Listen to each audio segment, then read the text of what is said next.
سورۃ البقرہ۔ اللہ کے نام سے جو سراسر رحمت ہے، جس کی شفقت ابدی ہے۔ یہ سورہ الف لام میم ہے۔ یہ کتاب الہی ہے، اس کے کتاب الہی ہونے میں کوئی شک نہیں۔ ہدایت ہے ان خدا سے ڈرنے والوں کے لیے جو بن دیکھے مان رہے ہیں اور نماز کا اہتمام کر رہے ہیں، اور جو کچھ ہم نے انہیں دیا ہے اس میں سے ہماری راہ میں خرچ کر رہے ہیں، اور جو اسے بھی مان رہے ہیں جو تمہاری طرف نازل کیا گیا، اور اسے بھی جو تم سے پہلے نازل کیا گیا، اور وہ آخرت پر یقین رکھتے ہیں۔ یہی اپنے پروردگار کی ہدایت پر ہیں، اور یہی ہیں جو فلاح پانے والے ہیں۔ اس کے برخلاف جن لوگوں نے اس کتاب کو نہ ماننے کا فیصلہ کر لیا ہے، ان کے لیے برابر ہے، تم انہیں خبردار کرو یا نہ کرو، وہ نہ مانیں گے۔ ان کے دلوں اور کانوں پر اب اللہ نے اپنے قانون کے مطابق مہر لگا دی ہے، اور ان کی آنکھوں پر پردہ ہے، اور قیامت کے دن ایک بڑا عذاب ہے جو ان کے لیے منتظر ہے۔ اور انہی لوگوں میں وہ منافقین بھی ہیں جو یہ کہتے ہیں کہ ہم نے اللہ کو مانا ہے اور قیامت کے دن کو مانا ہے، درا حالے کہ وہ ان میں سے کسی چیز کو بھی نہیں مانتے۔ وہ اللہ اور اہل ایمان دونوں کو فریب دینا چاہتے ہیں، اور حقیقت یہ ہے کہ اپنے آپ ہی کو فریب دے رہے ہیں، لیکن اس کا شعور نہیں رکھتے۔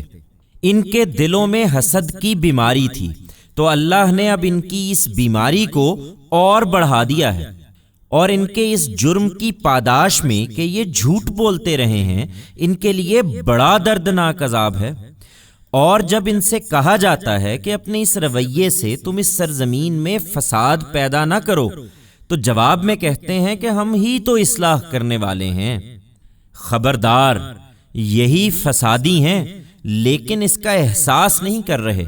اور جب ان سے کہا جاتا ہے کہ تم بھی اسی طرح ایمان لاؤ جس طرح تمہارے سامنے یہ لوگ ایمان لائے ہیں، تو بڑے تکبر سے کہتے ہیں کہ ہم کیا ان احمقوں کی طرح ایمان لائیں؟ سن لو، یہی احمق ہیں لیکن نہیں جانتے۔ اور جب مسلمانوں سے ملتے ہیں تو کہتے ہیں کہ ہم نے مان لیا، اور جب علیحدگی میں اپنے شیطانوں کے پاس پہنچتے ہیں تو کہتے ہیں کہ ہم تمہارے ساتھ ہیں، ہم تو مذاق کر رہے تھے۔ یہ کیا مذاق کریں گے؟ حقیقت یہ ہے کہ اللہ ان سے مذاق کر رہا ہے، اور ان کی سرکشی میں ان کی رسی اپنے قانون کے مطابق دراز کیے جاتا ہے، اس طرح کے بھٹکتے پھر رہے ہیں۔ یہی ہیں جنہوں نے ہدایت پر گمراہی کو ترجیح دی، تو ان کا یہ سودا ان کے لیے کچھ بھی نفع بخش نہ ہوا، اور نہ یہ راستہ پا سکے ہیں۔ ان کی مثال اس شخص کی سی ہے جس نے اندھیری رات میں الاؤ جلایا، پھر جب آگ نے اس کے ماحول کو روشن کر دیا تو جن کے لیے آگ جلائی گئی تھی اللہ نے ان کی روشنی سلب کر لی، اور انہیں اس طرح اندھیروں میں چھوڑ دیا کہ وہ کچھ دیکھ نہیں سکتے۔ بہرے ہیں، گونگے ہیں، اندھے ہیں، سو اب وہ کبھی نہ لوٹیں گے۔ یا ایسی ہے جیسے آسمان سے بارش ہو رہی ہے، اس میں اندھیری گھٹائیں بھی ہیں اور کڑک اور چمک بھی۔ وہ موت کے ڈر سے کڑک کے مارے اپنی انگلیاں اپنے کانوں میں ٹھونسے لے رہے ہیں، درا حالے کہ اس طرح کے منکروں کو اللہ ہر طرف سے گھیرے ہوئے ہے۔ بجلی کی چمک ان کی آنکھیں خیرہ کیے دے رہی ہے، جب ان پر چمکتی ہے یہ اس میں کچھ چل لیتے ہیں، اور جب ان پر اندھیرا چھا جاتا ہے تو کھڑے رہ جاتے ہیں۔ ان کے کان اور آنکھیں بھی اگر اللہ چاہتا تو سلب کر لیتا۔ بے شک اللہ ہر چیز پر قدرت رکھتا ہے۔ ان کے پیچھے لگ کر تم اپنے آپ کو برباد کیوں کرتے ہو؟ تم اپنے اس پروردگار کی بندگی کرو لوگو، جس نے تمہیں پیدا کیا ہے اور تم سے پہلوں کو بھی، اس لیے کہ تم اس کے عذاب سے بچے رہو۔ وہی جس نے تمہارے لیے زمین کو بچھونا اور آسمان کو چھت بنایا ہے، اور آسمان سے پانی اتارا ہے، پھر اس سے تمہاری روزی کے لیے طرح طرح کے میوے پیدا کر دیے ہیں۔ لہٰذا تم اللہ کے ہم سر نہ ٹھہراؤ، درا حالے کہ تم ان سب باتوں کو جانتے ہو۔ یہی اس کتاب کی دعوت ہے، اسے قبول کرو، اور جو کچھ ہم نے اپنے بندے پر نازل کیا ہے اس کے بارے میں اگر تمہیں شبہ ہے تو جاؤ اور اس کے مانند ایک سورہ ہی بنا لاؤ، اور اس کے لیے خدا کے سوا تمہارے جو زعماء ہیں انہیں بھی بلا لو، اگر تم اپنے اس گمان میں سچے ہو۔ پھر اگر نہ کر سکو اور ہرگز نہ کر سکو گے تو اس آگ سے ڈرو جس کا ایندھن وہ لوگ بھی ہوں گے جو نہیں مانتے، اور ان کے وہ پتھر بھی جنہیں وہ پوجتے ہیں، وہ انہی منکروں کے لیے تیار کی گئی ہے، اور ان کو جو اس کتاب پر ایمان لائے اور انہوں نے نیک عمل کیے اس بات کی بشارت دو اے پیغمبر کہ ان کے لیے ایسے باغ ہیں جن کے نیچے نہریں بہتی ہوں گی، ان کا کوئی پھل انہیں جب بھی کھانے کے لیے دیا جائے گا تو کہیں گے یہ وہی ہے جو اس سے پہلے ہمیں دیا گیا، درا حال ہے کہ ان کو یہ اس سے ملتا جلتا دیا جائے گا، اور ان کے لیے وہاں پاکیزہ بیویاں ہوں گی اور وہ ان میں ہمیشہ رہیں گے۔ یہ جنت کی تمثیل ہے، اور اللہ اس بات سے نہیں شرماتا کہ کسی حقیقت کی وضاحت کے لیے وہ مچھر یا اس سے بھی حقیر کسی چیز کی تمثیل بیان کرے۔ پھر جو ماننے والے ہیں وہ جانتے ہیں کہ یہ ان کے پروردگار کی طرف سے حق آیا ہے، اور جو نہیں مانتے وہ کہتے ہیں کہ اس مثال سے اللہ نے کیا چاہا۔ اس طرح اللہ بہتوں کو اس سے گمراہ کرتا اور بہتوں کو اس سے راہ دکھاتا ہے، اور حقیقت یہ ہے کہ وہ اس سے گمراہ تو سرکشوں ہی کو کرتا ہے جو اللہ کے عہد کو اس کے باندھ لینے کے بعد توڑ دیتے ہیں، اور اللہ نے جس چیز کے جوڑنے کا حکم دیا ہے اسے کاٹتے ہیں، اور اس طرح زمین میں فساد برپا کرتے ہیں۔ یہی ہیں جو دنیا اور آخرت دونوں میں نامراد ہیں۔ لوگو، تم اللہ کے منکر کس طرح ہوتے ہو؟ درا حالے کہ تم مردہ تھے تو اس نے تمہیں زندگی عطا فرمائی، پھر وہی تم کو مارتا ہے، پھر وہی زندہ کرے گا، پھر تم اسی کی طرف لوٹائے جاؤ گے۔ وہی جس نے تمہارے لیے زمین کی سب چیزیں پیدا کی، پھر آسمان کی طرف متوجہ ہوا اور 7 آسمان استوار کر دیے، اور وہ ہر چیز سے واقف ہے۔ ان سے پوچھو اے پیغمبر کہ یہ منکر کس طرح ہوتے ہیں، اور اس دنیا کے بارے میں ہماری اسکیم کو سمجھنے کے لیے وہ واقعہ انہیں سناؤ جب تمہارے پروردگار نے فرشتوں سے کہا میں زمین میں ایک ایسی مخلوق بنانے والا ہوں جسے اس کی بادشاہی دی جائے گی۔ انہوں نے عرض کیا کیا آپ اس میں وہ مخلوق بنائیں گے جو وہاں فساد کرے گی اور خون بہائے گی؟ اور ادھر ہمارا معاملہ یہ ہے کہ آپ کی حمد و ثنا کے ساتھ ہم آپ کی تسبیح و تقدیس کر رہے ہیں۔ فرمایا میں جانتا ہوں جو تم نہیں جانتے، اور انہیں سمجھانے کے لیے آدم کو سب نام سکھا دیے، پھر جن کے نام سکھائے ان ہستیوں کو فرشتوں کے سامنے پیش کیا، پھر فرمایا مجھے ان لوگوں کے نام بتاؤ اگر تم اپنے اس خیال میں سچے ہو۔ انہوں نے عرض کیا آپ کی ذات ہر عیب سے پاک ہے، ہم تو اتنا ہی جانتے ہیں جتنا آپ نے ہمیں بتایا ہے، علیم و حکیم تو اصل میں آپ ہی ہیں۔ فرمایا آدم تم ان ہستیوں کے نام انہیں بتاؤ۔ پھر جب اس نے ان کا تعارف انہیں کرا دیا تو فرمایا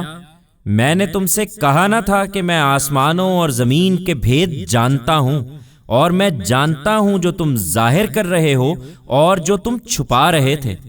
اور ہماری اس اسکیم میں انسان کے امتحان کو سمجھنے کے لیے وہ واقعہ بھی انہیں سناؤ جب ہم نے فرشتوں سے کہا کہ آدم کو سجدہ کرو تو وہ سب سجدہ ریز ہو گئے ابلیس کے سوا۔ اس نے انکار کر دیا اور اکڑ بیٹھا، اور اس طرح منکروں میں شامل ہوا۔ اور ہم نے کہا اے آدم تم اور تمہاری بیوی دونوں اس باغ میں رہو اور اس میں سے جہاں سے چاہو فراغت کے ساتھ کھاؤ، ہاں البتہ تم دونوں اس درخت کے پاس نہ جانا ورنہ ظالم ٹھہرو گے۔ پھر شیطان نے ان کو وہاں سے پھسلا دیا اور جس حالت میں وہ تھے اس سے انہیں نکلوا کر چھوڑا، اور ہم نے کہا یہاں سے اتر جاؤ، اب تم ایک دوسرے کے دشمن ہو اور تمہیں ایک خاص وقت تک زمین پر ٹھہرنا ہے اور وہیں گزر بسر کرنی ہے۔ پھر آدم نے اپنے پروردگار سے توبہ کے چند الفاظ سیکھ لیے اور ان کے ذریعے سے توبہ کی تو اس پر اس نے عنایت فرمائی اور اس کو معاف کر دیا۔ بے شک وہی بڑا معاف فرمانے والا ہے، اس کی شفقت ابدی ہے۔ ہم نے کہا تم سب یہاں سے اتر جاؤ، پھر میری طرف سے اگر کوئی ہدایت تمہارے پاس آئے تو اسی پر چلنا، اس لیے کہ جو لوگ میری اس ہدایت کی پیروی کریں گے ان کا صلہ جنت ہے، سو ان کے لیے نہ وہاں کوئی اندیشہ ہے اور نہ وہ کبھی غم زدہ ہوں گے۔ اور جنہوں نے اس کا انکار کیا اور ہماری آیتوں کو جھٹلا دیا وہ دوزخ کے لوگ ہیں، وہ ہمیشہ اسی میں رہیں گے۔ قرآن تمہارے لیے یہی ہدایت لے کر آیا ہے، اس لیے اے بنی اسرائیل میری اس نعمت کو یاد کرو جو میں نے تم پر کی تھی، اور میرے عہد کو پورا کرو، میں تمہارے عہد کو پورا کروں گا، اور مجھ ہی سے ڈرتے رہو، اور اس قرآن پر ایمان لاؤ جو میں نے اس چیز کی تصدیق میں اتارا ہے جو تمہارے پاس ہے، اور سب سے پہلے تم ہی اس کے منکر نہ بن جاؤ، اور تھوڑی قیمت کے عوض میری آیتیں نہ بیچو، اور میرے ہی غضب سے بچو، اور حق کو باطل سے نہ ملاؤ۔ یہ حق کو چھپانے کی کوشش ہے، اور جانتے بوجھتے حق کو چھپانے کی کوشش نہ کرو، اور نماز کا اہتمام کرو اور زکوٰۃ ادا کرو، اور ان جھکنے والوں کے ساتھ تم بھی خدا کے حضور میں جھک جاؤ۔ کیا تم لوگوں کو نیکی کی تلقین کرتے ہو اور اپنے آپ کو بھول جاتے ہو؟ درا حال ہے کہ تم کتاب الہی کی تلاوت کرتے ہو، پھر کیا تم سمجھتے نہیں ہو؟ اور اس راہ پر چلنے کے لیے صبر اور نماز سے مدد چاہو، اور اس میں شبہ نہیں کہ یہ سب بہت بھاری ہے، مگر ان کے لیے بھاری نہیں ہے جو خدا سے ڈرنے والے ہیں، جنہیں خیال ہے کہ انہیں اپنے پروردگار سے ملنا ہے اور ان کو ایک دن اسی کی طرف پلٹ کر جانا بھی ہے۔ اے بنی اسرائیل میری اس نعمت کو یاد کرو جو میں نے تم پر کی تھی، اور اس بات کو کہ میں نے تمہیں دنیا والوں پر فضیلت دی تھی، اور اس دن سے ڈرو جب کوئی کسی کے کچھ بھی کام نہ آئے گا، اور نہ اس سے کوئی سفارش قبول کی جائے گی، اور نہ اس سے کوئی معاوضہ لیا جائے گا، اور نہ لوگوں کو کوئی مدد ہی ملے گی۔ اور یاد کرو جب ہم نے تم کو فرعون کے لوگوں سے چھڑایا، وہ تمہیں برے عذاب چکھاتے تھے، تمہارے بیٹوں کو ڈھونڈ ڈھونڈ کر ذبح کر دیتے تھے، اور تمہاری عورتیں جیتی رکھتے تھے، اور تمہیں اس عذاب سے چھڑانے میں تمہارے پروردگار کی طرف سے تمہارے لیے بڑی عنایت تھی۔ اور یاد کرو جب ہم نے تمہیں ساتھ لے کر دریا چیر دیا اور اس طرح تمہیں بچا لیا، اور فرعون کے لوگوں کو تمہارے دیکھتے دیکھتے ہم نے اسی دریا میں غرق کر دیا۔ اور یاد کرو جب ہم نے موسیٰ سے 40 راتوں کا وعدہ ٹھہرایا، پھر اس کے پیچھے تم نے وہ بچڑا بنا لیا، اور اس وقت تم اپنی جانوں پر ظلم ڈھا رہے تھے، پھر اس کے بعد بھی ہم نے تمہیں معاف کر دیا، اس لیے کہ تم شکر کرنے والے بن جاؤ۔ اور یاد کرو جب ہم نے موسیٰ کو کتاب یعنی حق و باطل کے لیے فرقان عطا فرمائی، اس لیے کہ اس کے ذریعے سے تم ہدایت حاصل کرو۔ اور یاد کرو جب موسیٰ نے اپنی قوم سے کہا، میری قوم کے لوگوں، تم نے یہ بچڑا بنا کر اپنے اوپر ظلم کیا ہے، اس لیے اب اپنے خالق کی طرف لوٹو اور اس کے لیے اپنے ان لوگوں کو اپنے ہاتھوں سے قتل کرو، یہ تمہارے لیے تمہارے پیدا کرنے والے کے نزدیک بہتر ہے۔ چنانچہ تم نے یہ کیا تو اس نے تم پر عنایت فرمائی اور تم کو معاف کر دیا، بے شک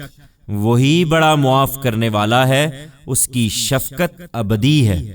اور یاد کرو جب تم نے کہا کہ اے موسیٰ ہم تمہاری بات کا ہرگز یقین نہ کریں گے جب تک ہم خدا کو سامنے نہ دیکھ لیں، اس پر تم کو کڑک نے آ لیا اور تم دیکھتے رہ گئے، پھر تمہاری اس موت کے بعد ہم نے تمہیں اٹھا کھڑا کیا، اس لیے کہ تم شکر گزار بن کر رہو،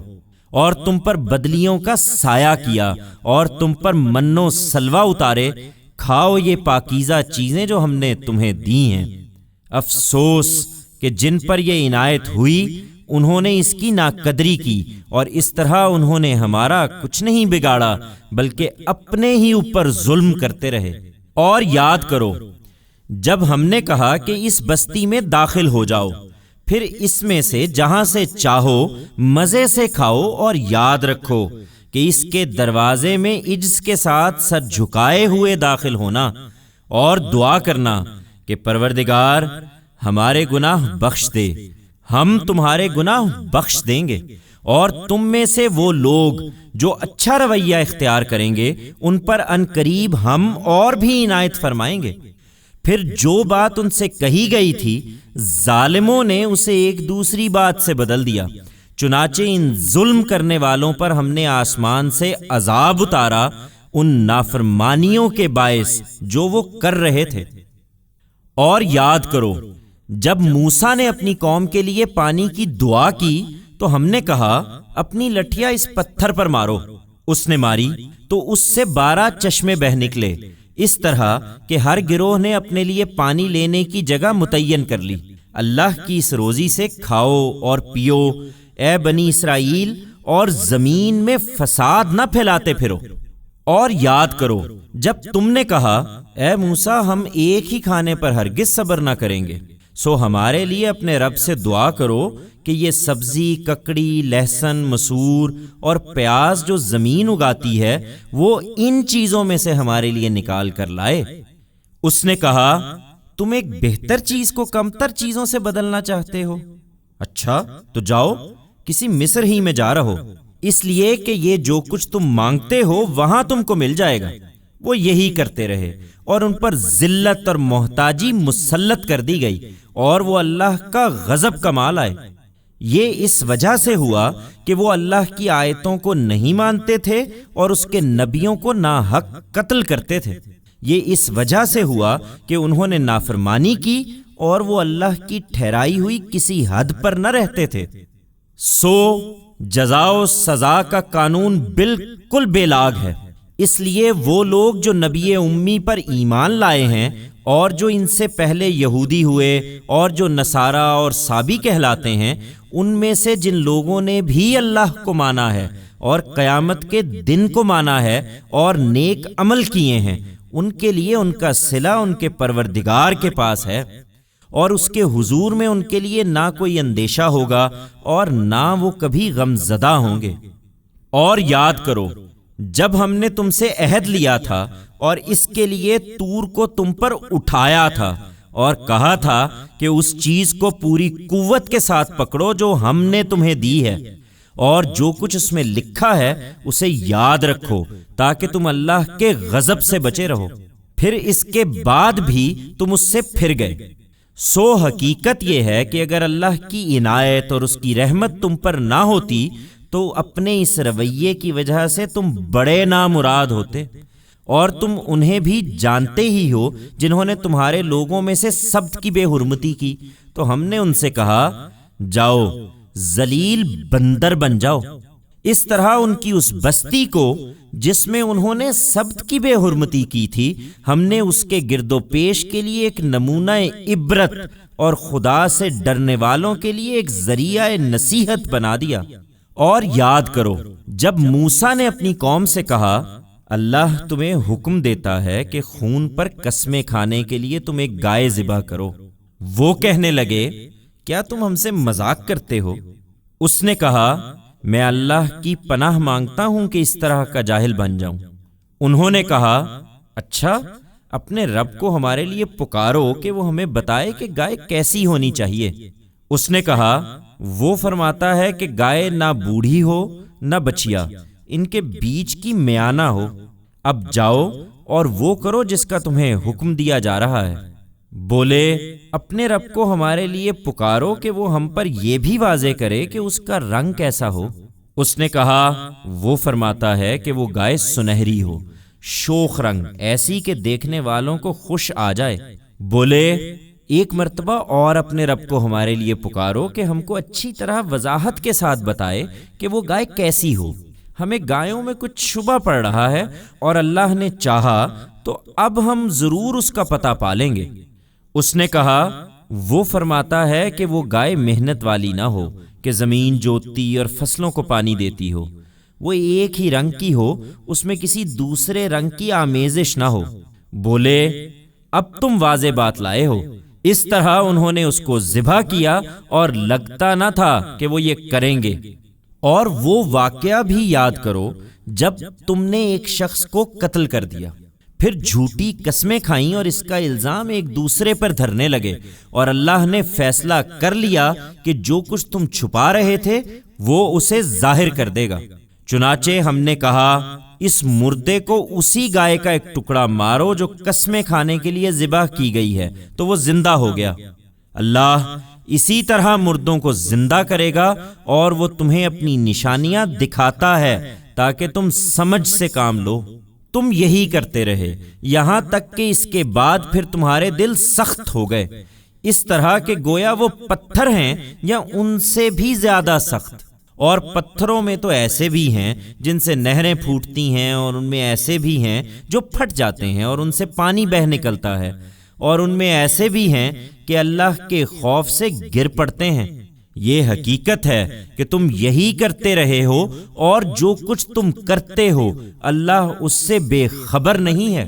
اس کے باوجود مسلمانوں، کیا تم ان سے یہ توقع رکھتے ہو کہ یہ تمہاری بات مان لیں گے؟ اور یہ وہ لوگ ہیں کہ ان میں سے ایک گروہ اللہ کا کلام سنتا رہا ہے اور اسے اچھی طرح سمجھ لینے کے بعد جانتے بوجھتے اس میں تحریف کرتا رہا ہے، اور یہ وہ لوگ ہیں کہ جب مسلمانوں سے ملتے ہیں تو کہتے ہیں کہ ہم نے مان لیا ہے، اور جب آپس میں اکیلے ہوتے ہیں تو کہتے ہیں کیا تم ان کو وہ بتاتے ہو جو اللہ نے تم پر کھولا ہے کہ وہ اس کی بنیاد پر تمہارے پروردگار کے پاس تم سے حجت کریں؟ پھر کیا تم سمجھتے نہیں ہو؟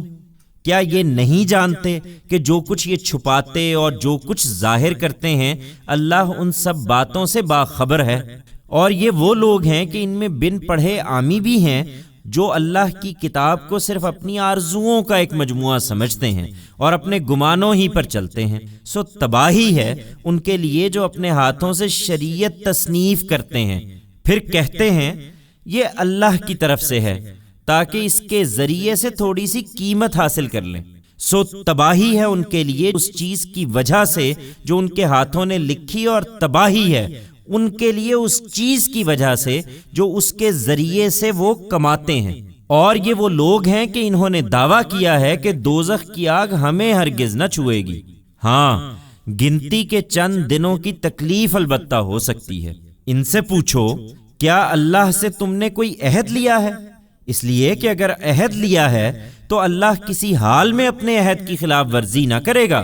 یا تم اللہ پر ایسی تہمت باندھ رہے ہو جس کے بارے میں تم کچھ نہیں جانتے؟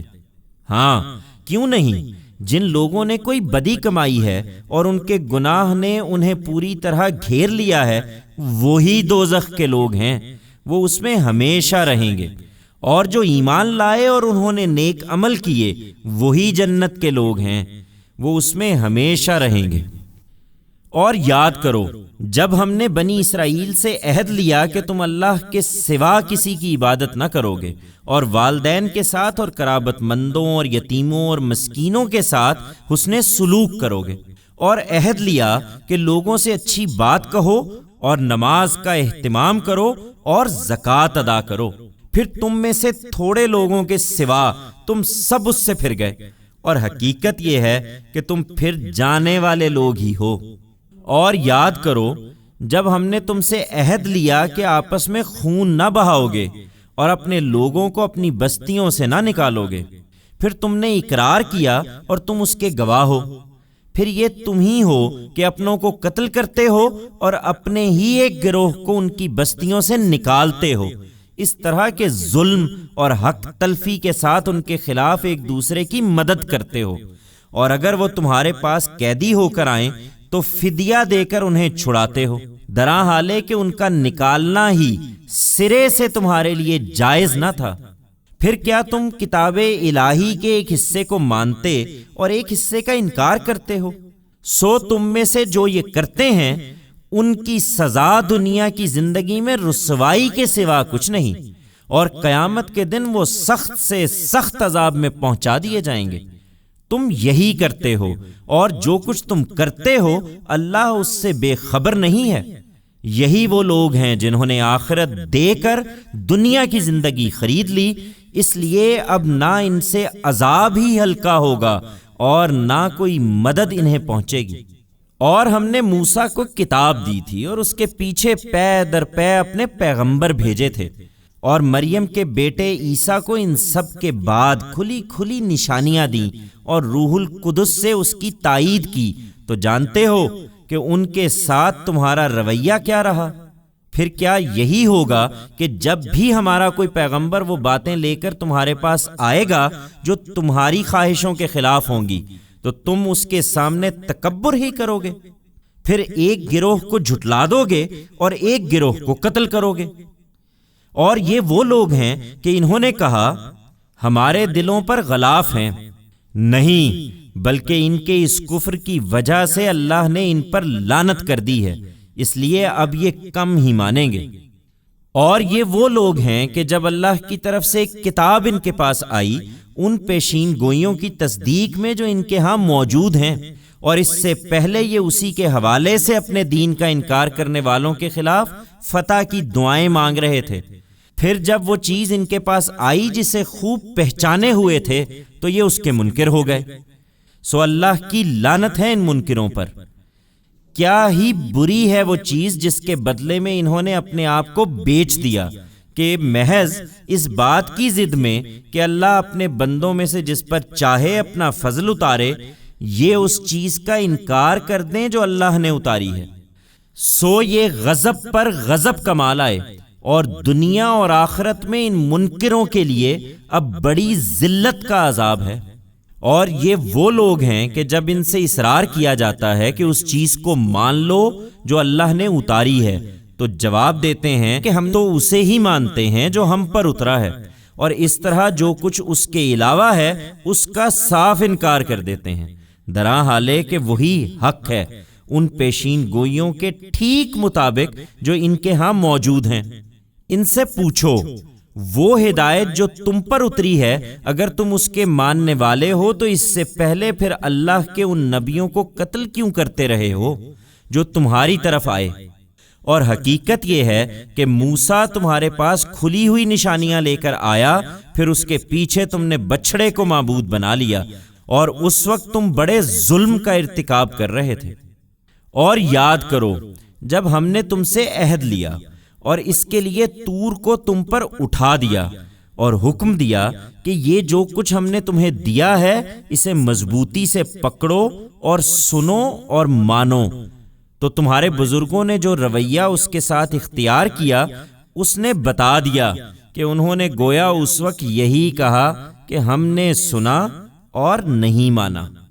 اور ان کے اس کفر کے باعث وہ بچڑا ان کے دلوں میں بسا دیا گیا۔ ان سے پوچھو اگر تم ماننے والے ہو تو کیا ہی بری ہیں یہ باتیں جو تمہارا یہ ایمان تمہیں سکھاتا ہے۔ ان سے کہو اگر آخرت کا گھر اللہ کے نزدیک سب لوگوں کو چھوڑ کر صرف تمہارے لیے خاص ہے تو مرنے کی تمنا کرو۔ اگر تم اپنے اس دعوے میں سچے ہو اور تم دیکھو گے کہ اپنے ہاتھوں کی جو کمائی یہ آگے بھیج چکے ہیں اس کی وجہ سے یہ کبھی اس کی تمنا نہ کریں گے، اور حقیقت یہ ہے کہ اللہ ان ظالموں سے خوب واقف ہے، اور انہیں تم سب سے بڑھ کر جینے کا حریص پاؤ گے۔ اور حد یہ ہے کہ ان لوگوں سے بھی بڑھ کر جنہوں نے شرک کو اپنا مذہب بنایا ہے، ان میں سے ہر ایک یہ چاہتا ہے کہ کاش وہ 1000 سال جیتا رہے، درا حالے کہ اگر یہ عمر بھی اس کو مل جائے تو اس سے وہ اپنے آپ کو اللہ کے عذاب سے بچا نہ سکے گا۔ اور اس میں شبہ نہیں کہ جو کچھ یہ کرتے ہیں اللہ اسے دیکھ رہا ہے۔ قرآن کی دشمنی میں اب یہ جبریل کے بھی دشمن ہو گئے ہیں۔ ان سے کہہ دو جو لوگ جبریل کے دشمن ہیں وہ در حقیقت اللہ کے دشمن ہیں، اس لیے کہ اس نے تو اے پیغمبر اسے اللہ کے اذن ہی سے تمہارے قلب پر نازل کیا ہے، ان پیشین گوئیوں کی تصدیق میں جو اس سے پہلے موجود ہیں، اور ان لوگوں کے لیے ہدایت اور بشارت کے طور پر جو ایمان والے ہیں۔ انہیں معلوم ہونا چاہیے کہ جو اللہ اور اس کے فرشتوں اور اس کے رسولوں اور جبریل اور میکائیل کے دشمن ہیں، تو اللہ بھی ایسے کافروں کا دشمن ہے۔ اور اس قرآن کی صورت میں اے پیغمبر ہم نے تمہاری طرف نہایت واضح دلیلیں اتار دی ہیں، اور حقیقت یہ ہے کہ انہیں صرف اس طرح کے نافرمان ہی نہیں مانتے۔ کیا یہی ہوتا رہے گا کہ یہ جب کوئی عہد باندھیں گے ان میں سے ایک گروہ اسے اٹھا کر پھینک دے گا، بلکہ حق یہ ہے کہ ان میں سے اکثر تو ایمان ہی نہیں رکھتے۔ اور اب بھی یہی ہوا ہے کہ جب اللہ کی طرف سے ایک پیغمبر ان پیشین گوئیوں کے مطابق ان کے پاس آ گیا ہے جو ان کے ہاں موجود ہیں، تو یہ لوگ جنہیں کتاب دی گئی ان میں سے ایک گروہ نے اللہ کی اس کتاب کو اس طرح اپنی پیٹھ کے پیچھے پھینک دیا گویا وہ اسے جانتے ہی نہیں،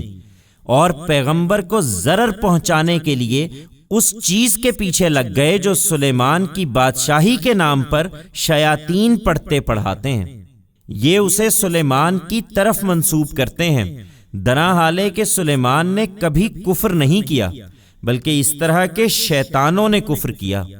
وہ لوگوں کو جادو سکھاتے تھے اور اس چیز کے پیچھے لگ گئے جو بابل میں 2 فرشتوں ہاروت و ماروت پر اتاری گئی تھی، درا حالے کہ وہ دونوں اس وقت تک کسی کو کچھ نہ سکھاتے تھے جب تک اسے بتا نہ دیتے کہ ہم تو صرف ایک آزمائش ہیں، اس لیے تم اس کفر میں نہ پڑو۔ پھر بھی یہ ان سے وہ علم سیکھتے تھے جس سے میاں اور بیوی میں جدائی ڈال دیں، اور حقیقت یہ تھی کہ اللہ کی اجازت کے بغیر یہ اس سے کسی کا کچھ بھی بگاڑ نہ سکتے تھے۔ یہ اس بات سے واقف تھے اور اس کے باوجود وہ چیزیں سیکھتے تھے جو انہیں کوئی نفع نہیں دیتی تھیں بلکہ نقصان پہنچاتی تھیں، درا حالے کہ یہ جانتے تھے کہ جو ان چیزوں کا خریدار ہے اس کے لیے پھر آخرت میں کوئی حصہ نہیں ہے۔ کیا ہی بری ہے وہ چیز جس کے بدلے میں انہوں نے اپنی جانیں بیچ دیں، اے کاش یہ جانتے۔ اور اگر یہ ایمان اور تقوی اختیار کرتے تو اللہ کے ہاں جو صلہ انہیں ملتا وہ ان کے لیے کہیں بہتر تھا، اے کاش یہ سمجھتے۔ ان کے فتنوں سے بچنے کے لیے ایمان والو تم بارگاہ رسالت میں بیٹھو تو رائنا نہ کہا کرو، انظر نہ کہا کرو، اور جو کچھ کہا جائے اسے توجہ سے سنو، اور اس بات کو یاد رکھو کہ ان کافروں کے لیے دردناک عذاب ہے۔ اہل کتاب ہوں یا مشرکین، ان میں سے جن لوگوں نے کفر کیا ہے وہ نہیں چاہتے کہ تمہارے پروردگار کی طرف سے کوئی خیر تم پر نازل کیا جائے۔ یہ احمق نہیں جانتے کہ اللہ جس کو چاہتا ہے اپنی رحمت کے لیے خاص کر لیتا ہے، اور نہیں جانتے کہ اللہ بڑی عنایت فرمانے والا ہے۔ انہیں اعتراض ہے کہ تورات کی شریعت میں ہم کوئی تبدیلی کیوں کرتے ہیں۔ انہیں بتا دو کہ ہم اس کتاب کی جو آیت بھی منسوخ کرتے ہیں یا اسے بھلا دیتے ہیں، قرآن میں اس کی جگہ اس سے بہتر یا اس جیسی کوئی دوسری لے آتے ہیں۔ کیا تم نہیں جانتے لوگو کہ اللہ ہر چیز پر قدرت رکھتا ہے؟ کیا تم نہیں جانتے کہ زمین اور آسمانوں کی بادشاہی اللہ ہی کے لیے ہے؟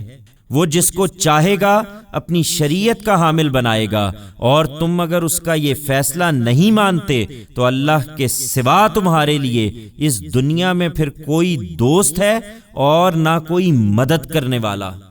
ان کی پیروی میں ایمان والو، کیا تم بھی اپنے رسول سے اسی طرح کی باتیں پوچھنا چاہتے ہو جس طرح کی باتیں اس سے پہلے موسیٰ سے پوچھی گئی تھی؟ تمہیں معلوم ہونا چاہیے کہ یہ ایمان کا طریقہ نہیں ہے، اور معلوم ہونا چاہیے کہ جس نے ایمان کے بدلے میں کفر کو لے لیا وہ پھر سیدھی راہ سے بھٹک گیا۔ بہت سے اہل کتاب محض اپنے جی کے حسد کی وجہ سے یہ چاہتے ہیں کہ تمہارے ایمان لانے کے بعد وہ پھر تمہیں کفر کی طرف پلٹا دیں، اس کے باوجود کہ حق ان پر اچھی طرح واضح ہو چکا ہے۔ سو ان سے درگزر کرو اور نظر انداز کرو یہاں تک کہ اللہ اپنا فیصلہ صادر کر دے۔ بے شک اللہ ہر چیز پر قدرت رکھتا ہے۔ اور ان کے فتنوں کا مقابلہ کرنے کے لیے نماز کا اہتمام رکھو اور زکوٰۃ ادا کرتے رہو، اور یاد رکھو کہ جو نیکی بھی تم اپنے لیے آگے بھیجو گے اسے تم اللہ کے ہاں پالو گے۔ اس میں شبہ نہیں کہ جو کچھ تم کر رہے ہو اللہ اسے دیکھ رہا ہے۔ یہ کہتے ہیں کہ کوئی شخص جنت میں داخل نہ ہو سکے گا جب تک وہ یہودی یا نصرانی نہ ہو۔ یہ انہوں نے محض آرزوئیں باندھ لی ہیں۔ ان سے کہو تم سچے ہو تو اس کے لیے اپنی کوئی دلیل پیش کرو۔ ان کی اس بات میں کوئی حقیقت نہیں۔ ہاں یہ ضرور ہے کہ اپنی ہستی جن لوگوں نے اللہ کے سپرد کر دی اور وہ اچھی طرح سے عمل کرنے والے ہیں، ان کے لیے ان کا اجر ان کے پروردگار کے ہاں محفوظ ہے، اور ان کے لیے نہ وہاں کوئی اندیشہ ہے اور نہ وہ کبھی غم زدہ ہوں گے۔ اپنے گروہ سے باہر یہ کسی حق کو نہیں مانتے، لہذا یہودی کہتے ہیں کہ نصارہ کی کوئی بنیاد نہیں، اور نصارہ کہتے ہیں کہ یہودیوں کی کوئی بنیاد نہیں، درا حالے کہ دونوں کتاب الہی کی تلاوت کرتے ہیں۔ اسی طرح بالکل انہی کی سی بات ان لوگوں نے بھی کہی جو خدا کی کتاب کا کوئی علم نہیں رکھتے۔ چنانچہ اب اللہ ان کے درمیان قیامت کے دن ہی اس معاملے کا فیصلہ کرے گا جس میں یہ جھگڑ رہے ہیں۔ اپنے انہی اختلافات کی وجہ سے ایک دوسرے کی عبادت گاہوں کو ویران کرتے رہے ہیں، اور اس شخص سے بڑھ کر ظالم کون ہے جو اللہ کے معبدوں میں اس بات سے منع کرے کہ وہاں اس کا نام لیا جائے اور ان کی ویرانی کے درپے ہو۔ ان کے لیے اس کے سوا کچھ زیبا نہ تھا کہ ان معبدوں میں جائیں تو اللہ سے ڈرتے ہوئے جائیں، لیکن انہوں نے سرکشی اختیار کی تو اب ان کے لیے دنیا میں بھی ذلت ہے اور قیامت میں بھی ایک بڑا عذاب ان کا منتظر ہے۔ یہ اس لیے ہوا کہ ان میں سے کسی نے مشرق کو قبلہ ٹھہرایا اور کسی نے مغرب کو، اور حق یہ ہے کہ مشرق و مغرب سب اللہ ہی کے لیے ہیں، لہذا اللہ کے حکم پر تم جدھر رخ کرو گے وہیں اللہ کا رخ ہے۔ اس میں شبہ نہیں کہ اللہ بڑی گنجائش والا ہے، وہ ہر چیز کو جانتا ہے۔ پھر یہی نہیں، اپنی نجات کے یہ مدعی اس قدر پستی میں گر چکے ہیں کہ انہوں نے کہا ہے کہ اللہ کی اولاد ہے۔ لا ریب وہ پاک ہے ان باتوں سے، بلکہ زمین اور آسمانوں میں جو کچھ ہے اسی کا ہے، سب اس کا حکم مانتے ہیں۔ زمین اور آسمانوں کو وہی عدم سے وجود میں لانے والا ہے، اور جب کسی بات کا فیصلہ کر لیتا ہے تو اس کے لیے اتنا ہی کہتا ہے کہ ہو جا تو وہ ہو جاتی ہے۔ اور اسی طرح ان لوگوں نے بھی کہا ہے جو کتاب الہی کا علم نہیں رکھتے کہ اللہ ہم سے براہ راست کیوں ہم کلام نہیں ہوتا، یا ہمارے پاس کوئی واضح نشانی کیوں نہیں آتی۔ بالکل اسی طرح جو ان سے پہلے گزرے ہیں انہوں نے بھی انہی کی سی بات کہی تھی۔ ان سب کے دل ایک سے ہیں۔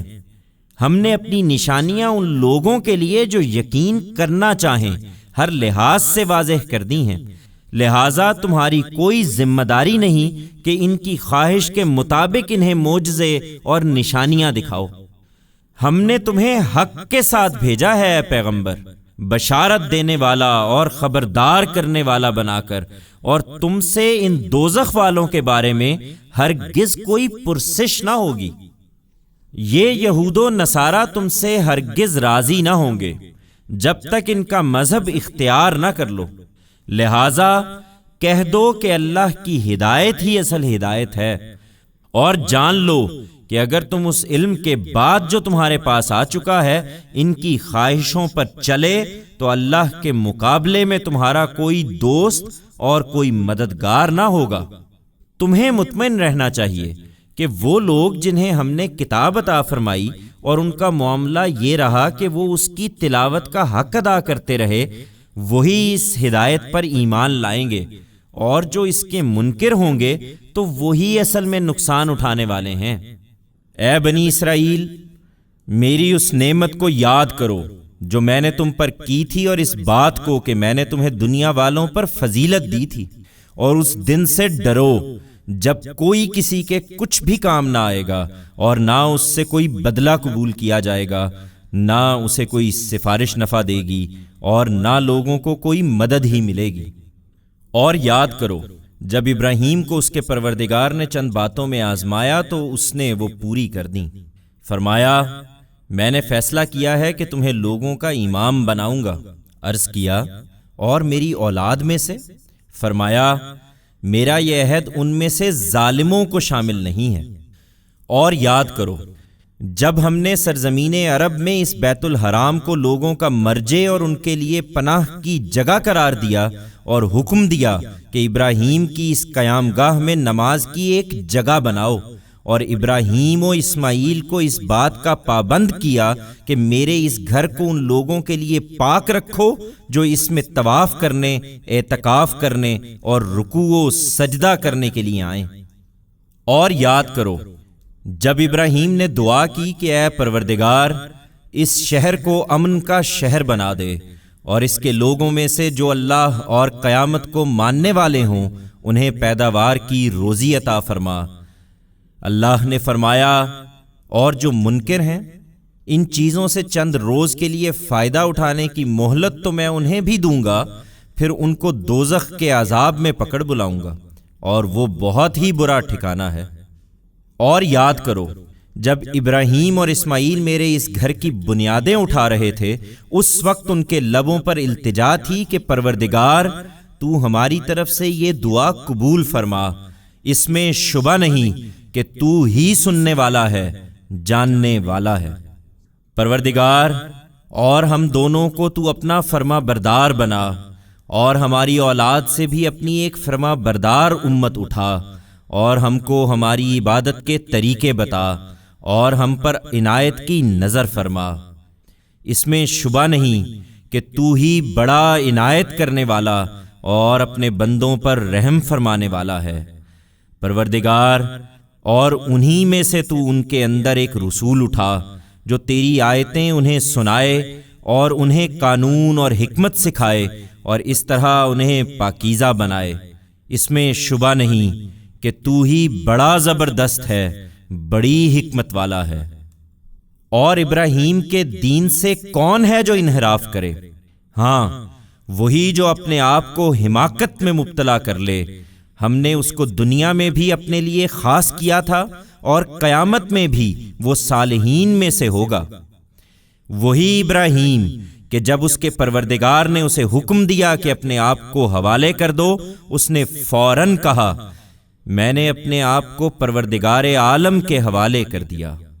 اور اسی دین کی نصیحت ابراہیم نے اپنے بیٹوں کو کی تھی، اور اسی کی نصیحت یعقوب نے کی تھی۔ اس نے کہا تھا کہ میرے بچوں، اللہ نے یہی دین تمہارے لیے منتخب فرمایا ہے، اس لیے اب موت کے وقت تک تمہیں ہر حال میں مسلمان ہی رہنا ہے۔ پھر کیا تم لوگ اس وقت موجود تھے جب یعقوب اس دنیا سے رخصت ہو رہا تھا؟ اس وقت جب اس نے اپنے بیٹوں سے پوچھا تم میرے بعد کس کی پرستش کرو گے؟ انہوں نے جواب دیا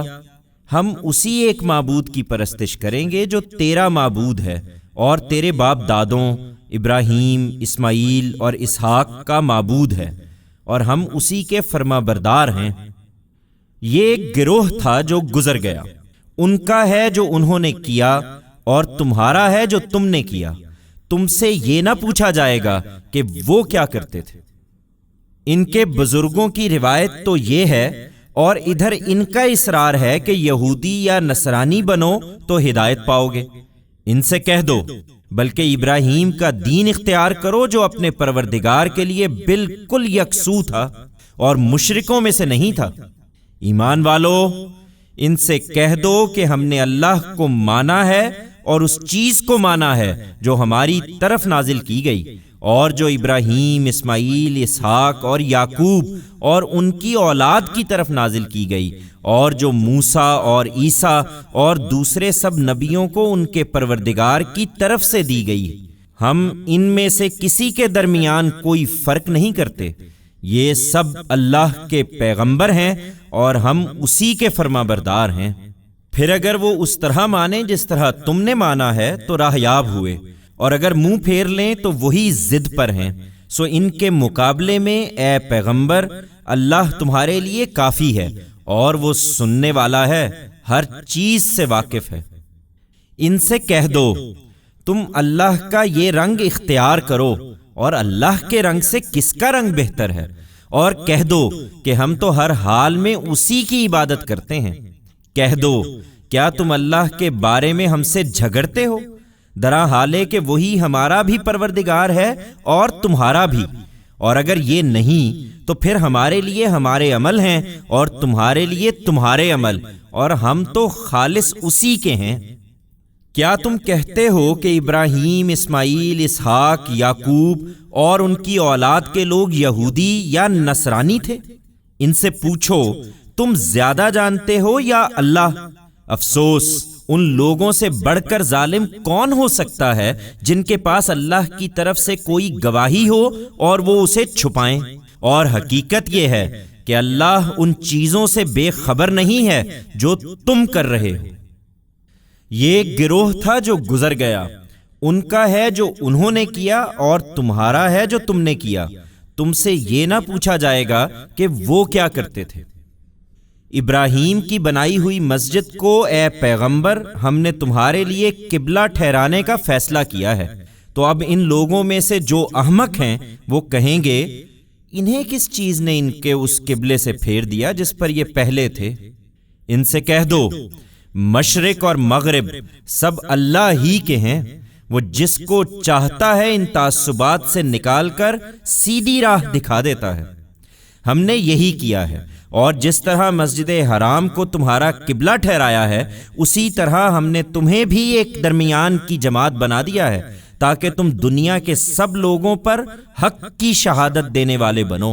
اور اللہ کا رسول تم پر یہ شہادت دے۔ اور اس سے پہلے اے پیغمبر جس قبلے پر تم تھے اسے تو ہم نے صرف یہ دیکھنے کے لیے ٹھہرایا تھا کہ کون رسول کی پیروی کرتا ہے اور کون الٹے پاؤں پھر جاتا ہے۔ اس میں شبہ نہیں کہ یہ ایک بھاری بات تھی، مگر ان کے لیے نہیں جنہیں اللہ ہدایت سے بہرہ یاب کرے۔ اور اللہ ایسا نہیں ہے کہ اس طرح کی آزمائش سے وہ تم لوگوں کے ایمان کو ضائع کرنا چاہے۔ اللہ تو لوگوں کے لیے بڑا مہربان ہے، سراسر رحمت ہے۔ تمہارے منہ کا بار بار آسمان کی طرف اٹھنا ہم دیکھتے رہے ہیں اے پیغمبر،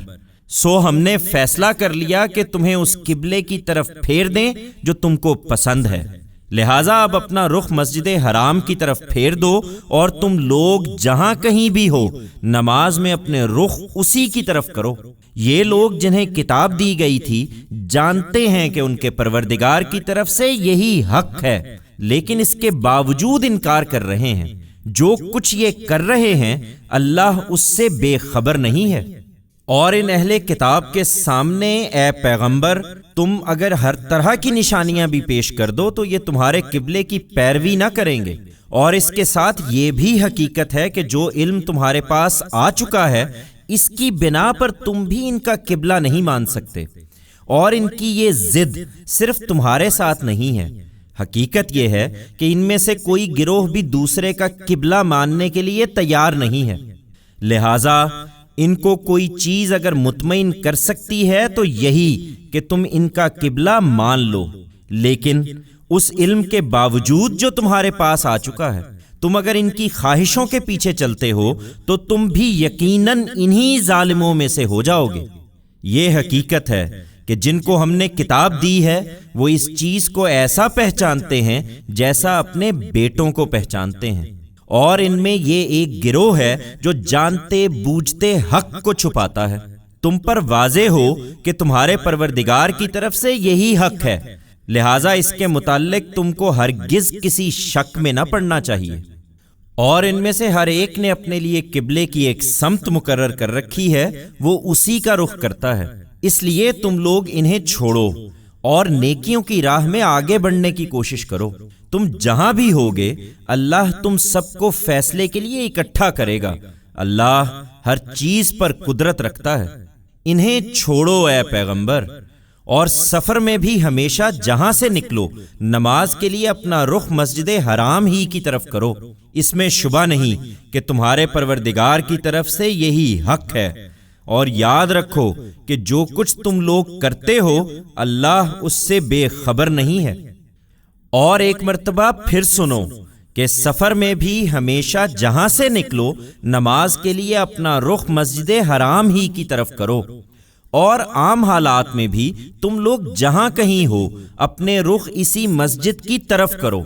اس لیے کہ ان لوگوں کو تمہارے خلاف کوئی حجت نہ ملے۔ ہاں، ان میں سے جو ظالم ہیں ان کی زبان تو کوئی چیز بھی بند نہیں کر سکتی، سو تم ان سے نہ ڈرو بلکہ مجھ سے ڈرو، اور اس لیے کہ میں تم پر اپنی نعمت پوری کر دوں، اور اس لیے کہ تم صحیح راستہ پالو۔ چنانچہ یہی مقاصد ہیں جن کے لیے ہم نے ایک رسول تم میں سے تمہارے اندر بھیجا ہے، جو ہماری آیتیں تمہیں سناتا ہے اور تمہارا تزکیہ کرتا ہے، اور اس کے لیے تمہیں قانون اور حکمت کی تعلیم دیتا ہے، اور اس طرح وہ چیزیں تمہیں سکھاتا ہے جو تم نہیں جانتے تھے۔ لہذا تم مجھے یاد رکھو، میں تمہیں یاد رکھوں گا، اور میرے شکر گزار بن کر رہو، میری ناشکری نہ کرو۔ ایمان والو، یہ نعمت تمہیں عطا ہوئی ہے تو اب تمہارے مخالفین کی طرف سے جو مشکلیں بھی پیش آئیں ان میں ثابت قدمی اور نماز سے مدد چاہو۔ اس میں شبہ نہیں کہ اللہ ان کے ساتھ ہے جو مشکلات کے مقابلے میں ثابت قدم رہنے والے ہوں۔ اور جو لوگ اللہ کی اس راہ میں مارے جائیں انہیں یہ نہ کہو کہ مردہ ہیں، وہ مردہ نہیں بلکہ زندہ ہیں، لیکن تم اس زندگی کی حقیقت نہیں سمجھتے۔ ہم اس راہ میں یقیناً تمہیں کچھ خوف، کچھ بھوک اور کچھ جان و مال اور کچھ پھلوں کے نقصان سے آزمائیں گے، اور اس میں جو لوگ ثابت قدم ہوں گے اے پیغمبر انہیں دنیا اور آخرت دونوں میں کامیابی کی بشارت دو۔ وہی جنہیں کوئی مصیبت پہنچے تو کہیں کہ لا ریب ہم اللہ ہی کے ہیں اور ہمیں ایک دن اسی کی طرف پلٹ کر جانا ہے۔ یہی وہ لوگ ہیں جن پر ان کے پروردگار کی عنایتیں اور اس کی رحمت ہوگی، اور یہی ہیں جو اس کی ہدایت سے بہرہ یاب ہونے والے ہیں۔ بیت الحرام ہی کی طرح صفا و مروہ کی حقیقت بھی ان یہودیوں نے ہمیشہ چھپانے کی کوشش کی ہے، لہذا تحویل قبلہ کے اس موقع پر یہ بات بھی واضح ہونی چاہیے کہ صفا اور مروہ یقیناً اللہ کے شعائر میں سے ہیں۔ چنانچہ وہ لوگ جو اس گھر کا حج یا عمرہ کرنے کے لیے آئیں ان پر کوئی حرج نہیں کہ وہ ان دونوں میں طواف بھی کر لیں، بلکہ یہ ایک نیکی کا کام ہے، اور جس نے اپنے شوق سے نیکی کا کوئی کام کیا تو اللہ اسے قبول کرنے والا ہے، اس سے پوری طرح باخبر ہے۔ اس معاملے میں جو حقائق ہم نے نازل کیے اور جو ہدایت بھیجی تھی اسے جو لوگ چھپاتے ہیں، اس کے باوجود کہ ان لوگوں کے لیے اپنی کتاب میں ہم نے اسے کھول کھول کر بیان کر دیا تھا، یقیناً وہی ہیں جن پر اللہ لعنت کرتا ہے، اور لعنت کرنے والے بھی جن پر لعنت کریں گے۔ ان میں سے البتہ جو توبہ کریں اور اپنے اس طرز عمل کی اصلاح کر لیں اور جو کچھ چھپاتے تھے اسے صاف صاف بیان کر دیں تو ان کی توبہ میں اپنی شفقت سے قبول کر لوں گا، اور حقیقت یہ ہے کہ میں بڑا توبہ قبول کرنے والا ہوں، میری شفقت ابدی ہے۔ اس کے برخلاف جو اپنے انکار پر قائم رہے اور مرے تو اسی طرح منکر تھے، یقیناً وہی ہیں جن پر اللہ اور اس کے فرشتوں اور سب لوگوں کی لعنت ہے، وہ اس میں ہمیشہ رہیں گے، نہ ان پر سے سزا ہی ہلکی کی جائے گی اور نہ انہیں کوئی مہلت ملے گی۔ ایمان والو، انہیں فیصلہ کرنے دو، اور ان سے قطع نظر کر کے تم یہ حقیقت اب اچھی طرح سمجھ لو کہ تمہارا الہ ایک ہی الہ ہے، اس کے سوا کوئی الہ نہیں، وہ سراسر رحمت ہے، اس کی شفقت ابدی ہے۔ اس میں شبہ نہیں کہ آسمانوں اور زمین کے بنانے میں اور شب و روز کے بدل کر آنے میں اور لوگوں کے لیے دریا میں نفع کی چیزیں لے کر چلتی ہوئی کشتیوں میں اور اس پانی میں جو اللہ نے آسمان سے اتارا ہے پھر اس سے زمین کو اس کے مر جانے کے بعد زندہ کیا ہے اور اس میں ہر قسم کے جاندار پھیلائے ہیں اور ہواؤں کے پھیرنے میں اور آسمان و زمین کے درمیان حکم کے تابع بادلوں میں اس حقیقت کو سمجھنے کے لیے بہت سی نشانیاں ہیں ان لوگوں کے لیے جو اپنی عقل سے کام لیتے ہیں۔ اور زمین و آسمان کی نشانیوں کے باوجود لوگوں میں ایسے بھی ہیں جو اوروں کو اللہ کے برابر ٹھہراتے ہیں، وہ ان سے اسی طرح محبت کرتے ہیں جس طرح اللہ سے محبت کرتے ہیں، درا حالے کہ ایمان والوں کو تو سب سے بڑھ کر اپنے اللہ سے محبت ہوتی ہے۔ اور اگر یہ ظالم اس وقت کو دیکھیں جب یہ عذاب دیکھیں گے تو ان پر یہ حقیقت واضح ہو جائے کہ زور و اختیار سب اللہ ہی کا ہے، اور یہ کہ اس طرح کے لوگوں کو اللہ بڑا ہی سخت عذاب دینے والا ہے۔ اس وقت جب وہ لوگ جن کی پیروی کی گئی اپنے پیرووں سے بے تعلقی ظاہر کر دیں گے اور عذاب سے دوچار ہوں گے، اور ان کے تعلقات یک قلم ٹوٹ جائیں گے، اور ان کے پیرو کہیں گے کہ اے کاش ہمیں ایک مرتبہ پھر دنیا میں جانے کا موقع ملے تو ہم بھی ان سے بے تعلقی ظاہر کریں جس طرح انہوں نے ہم سے بے تعلقی ظاہر کی ہے۔ اس طرح اللہ ان کے اعمال کو انہیں ان کے لیے سراسر حسرت بنا کر دکھائے گا، اور دوزخ سے نکلنے کے لیے وہ کوئی راہ نہ پا سکیں گے۔ لوگو، اپنے انہی پیشواؤں کے پیدا کیے ہوئے توہمات کے تحت تم نے جو حلال و حرام ٹھہرائے ہیں ان کی کوئی حقیقت نہیں، اس لیے زمین کی چیزوں میں سے جو حلال و طیب ہیں انہیں کھاؤ، اور شیطان کے قدم با قدم نہ چلو، وہ تمہارا کھلا دشمن ہے۔ وہ تو یہی کرے گا کہ تمہیں برائی اور بے حیائی کی ترغیب دے، اور اس کی ترغیب دے کہ تم وہ باتیں اللہ کے نام لگاؤ جو تم نہیں جانتے۔ اور جب انہیں دعوت دی جاتی ہے کہ اپنی ان باتوں کو چھوڑ کر اس چیز کی پیروی کرو جو اللہ نے اتاری ہے، تو کہتے ہیں کہ نہیں، بلکہ ہم تو اسی راہ پر چلیں گے جس پر ہم نے اپنے باپ دادوں کو چلتے پایا ہے۔ کیا اس صورت میں بھی کہ اگر ان کے باپ دادوں نے نہ اپنی عقل سے کچھ کام لیا ہو اور نہ راہ ہدایت پائی ہو؟ اور حقیقت یہ ہے کہ یہ لوگ جنہوں نے اللہ کے بتائے ہوئے طریقے پر چلنے سے اس طرح انکار کر دیا ہے، ان کی تمثیل ایسی ہے جیسے کوئی شخص ان چیزوں کو پکارے جو پکارنے اور چلانے کے سوا کچھ نہ سنتی ہوں۔ یہ بہرے ہیں، گونگے ہیں، اندھے ہیں، اس لیے یہ کچھ نہیں سمجھتے۔ ایمان والو،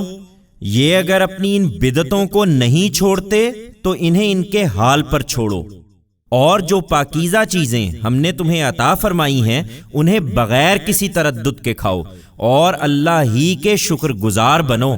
اگر تم اسی کی پرستش کرنے والے ہو۔ اس نے تو تمہارے لیے صرف مردار اور خون اور سور کا گوشت اور غیر اللہ کے نام کا ذبیحہ حرام ٹھہرایا ہے۔ اس پر بھی جو مجبور ہو جائے اس طرح کے نہ چاہنے والا ہو نہ حد سے بڑھنے والا، تو اس پر کوئی گناہ نہیں۔ اللہ یقیناً بخشنے والا ہے، وہ سراسر رحمت ہے۔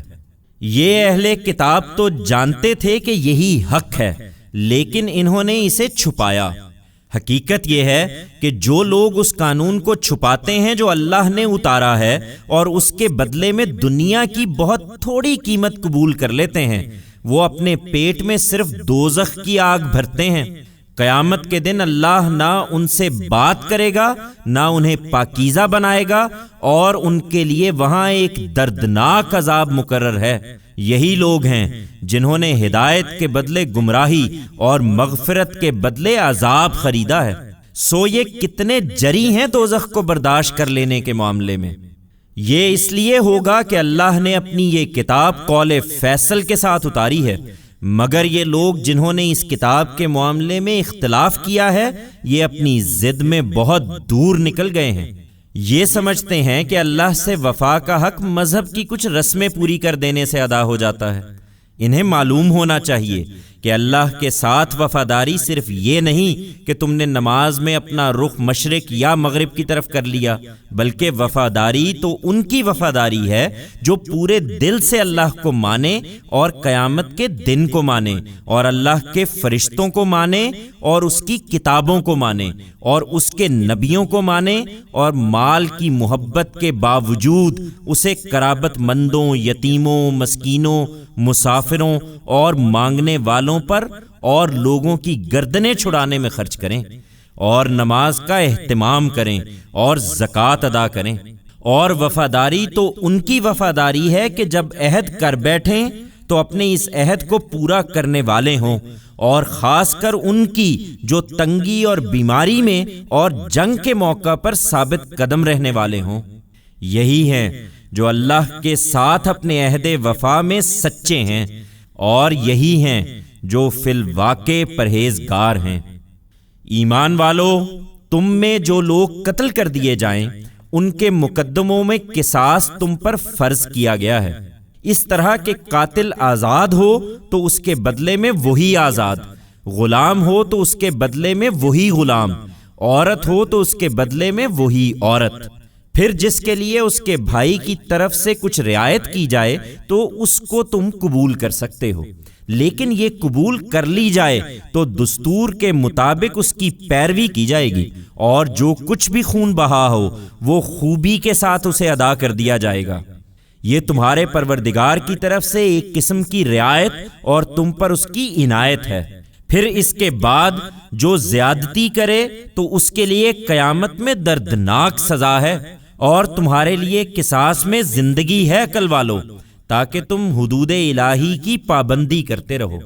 اسی طرح مال کے نزاعت سے بچنے کے لیے تم پر فرض کیا گیا ہے کہ تم میں سے جب کسی کی موت کا وقت آ پہنچے اور وہ کچھ مال چھوڑ رہا ہو تو والدین اور قرابت مندوں کے لیے دستور کے مطابق وصیت کرے۔ اللہ سے ڈرنے والوں پر یہ حق ہے۔ پھر جو اس وصیت کو اس کے سننے کے بعد بدل ڈالے تو اس کا گناہ ان بدلنے والوں ہی پر ہوگا۔ انہیں یاد رکھنا چاہیے کہ یقیناً اللہ سب کچھ سنتا اور جانتا ہے۔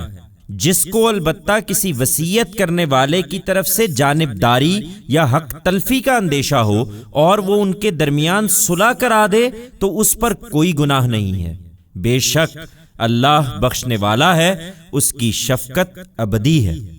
یہ اللہ کے حدود ہیں، اور ان کی پابندی وہی کر سکتے ہیں جو اللہ سے ڈرنے والے ہوں۔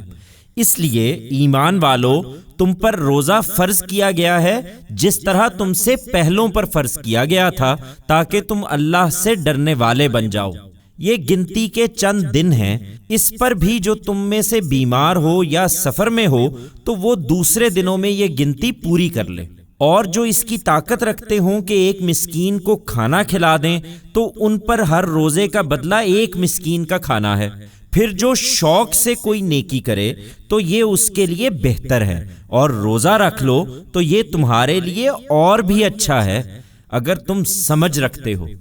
رمضان کا مہینہ ہے جس میں قرآن نازل کیا گیا، لوگوں کے لیے سراسر ہدایت بنا کر اور نہایت واضح دلیلوں کی صورت میں، جو اپنی نوعیت کے لحاظ سے رہنمائی بھی ہیں اور حق و باطل کا فیصلہ بھی۔ سو تم میں سے جو شخص اس مہینے میں موجود ہو اسے چاہیے کہ اس کے روزے رکھے، اور جو بیمار ہو یا سفر میں ہو تو وہ دوسرے دنوں میں یہ گنتی پوری کر لے۔ یہ رخصت اس لیے دی گئی ہے کہ اللہ تمہارے لیے آسانی چاہتا ہے اور نہیں چاہتا کہ تمہارے ساتھ سختی کرے، اور فدیے کی اجازت اس لیے ختم کر دی گئی ہے کہ تم روزوں کی تعداد پوری کرو، اور جو خیر و برکت اس میں چھپی ہوئی ہے اس سے محروم نہ رہو۔ اور اس مقصد کے لیے رمضان کا مہینہ اس لیے خاص کیا گیا ہے کہ قرآن کی صورت میں اللہ نے جو ہدایت تمہیں بخشی ہے اس پر اس کی بڑائی کرو، اور اس لیے کہ تم اس کے شکر گزار بنو۔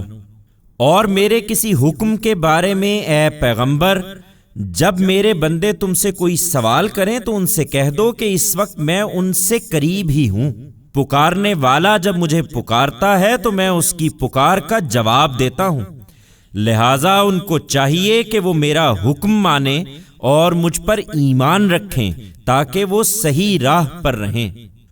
تم پوچھنا چاہتے ہو تو لو ہم بتائے دیتے ہیں کہ روزوں کی رات میں اپنی بیویوں کے پاس جانا تمہارے لیے جائز کیا گیا ہے۔ وہ تمہارے لیے لباس ہیں اور تم ان کے لیے لباس ہو۔ اللہ نے دیکھا کہ تم اپنے آپ سے خیانت کر رہے تھے تو اس نے تم پر عنایت فرمائی اور تم سے درگزر کیا، چنانچہ اب بغیر کسی تردد کے اپنی بیویوں کے پاس جاؤ، اور اس کا جو نتیجہ اللہ نے تمہارے لیے لکھ رکھا ہے اسے چاہو، اور کھاؤ پیو یہاں تک کہ رات کی سیاہ دھاری سے فجر کی سفید دھاری تمہارے لیے بالکل نمایاں ہو جائے۔ پھر رات تک اپنا روزہ پورا کرو، اور ہاں، تم مسجدوں میں اعتکاف بیٹھے ہو تو رات کو بھی بیویوں کے پاس نہ جانا، یہ اللہ کی مقرر کی ہوئی حدیں ہیں، سو ان کے قریب نہ جاؤ۔ اللہ اسی طرح اپنی آیتیں لوگوں کے لیے واضح کرتا ہے تاکہ وہ تقوی اختیار کریں، اور اسی تقوی کا تقاضا ہے کہ تم آپس میں ناحق ایک دوسرے کے مال نہ کھاؤ اور اسے حاکموں تک پہنچنے کا ذریعہ نہ بناؤ، اس لیے کہ اس طرح لوگوں کے مال کا کوئی حصہ ان کی حق تلفی کر کے کھانے کا موقع مل جائے، درا حالے کہ تم اس حق تلفی کو جانتے ہو۔ وہ تم سے حرام مہینوں کے بارے میں پوچھتے ہیں، کہہ دو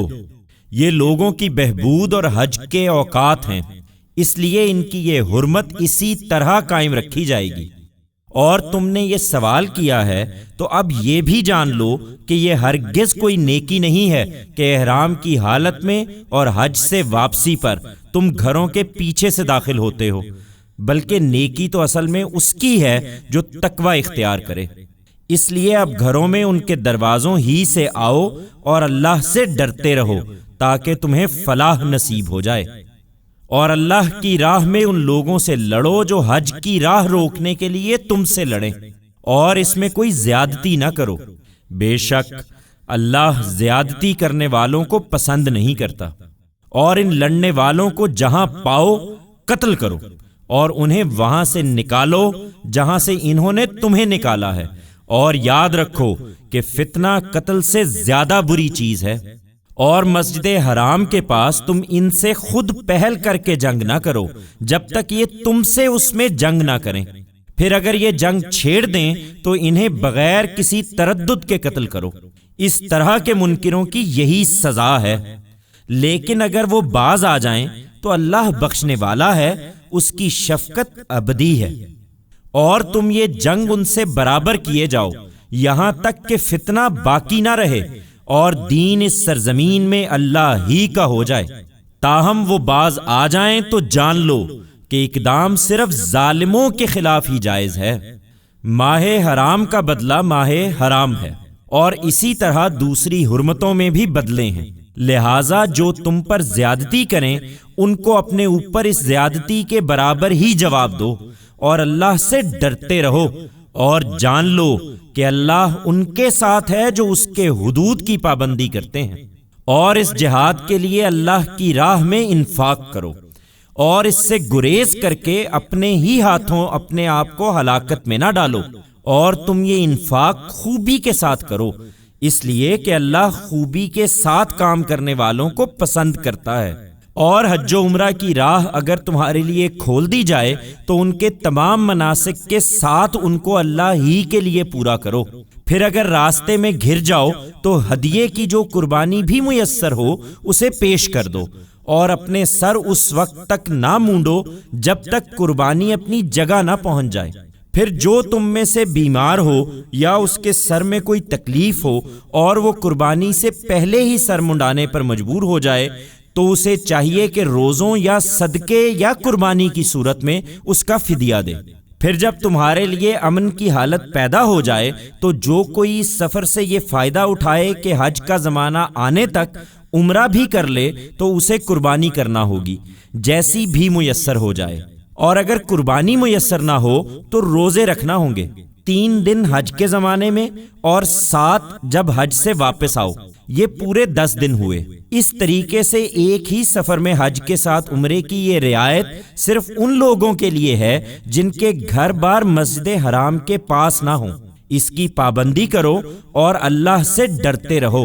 اور خوب جان لو کہ اللہ سخت سزا دینے والا ہے۔ حج کے متعین مہینے ہیں، سو ان میں جو شخص بھی احرام باندھ کر حج کا ارادہ کر لے اسے پھر حج کے اس زمانے میں نہ کوئی شہوت کی بات کرنی ہے، نہ خدا کی نافرمانی کی، اور نہ لڑائی جھگڑے کی کوئی بات اس سے سرزد ہونی چاہیے۔ اور یاد رہے کہ جو نیکی بھی تم کرو گے اللہ اسے جانتا ہے۔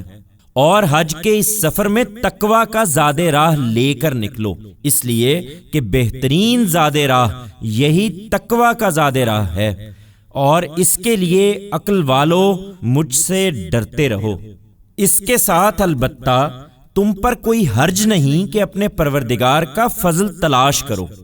لیکن یاد رہے کہ مزدلفہ کوئی کھیل تماشے اور تجارت کی جگہ نہیں ہے، اس لیے جب عرفات سے چلو تو مشعر حرام کے پاس اللہ کو یاد کرو اور اس کو اسی طرح یاد کرو جس طرح اس نے تمہیں ہدایت فرمائی ہے،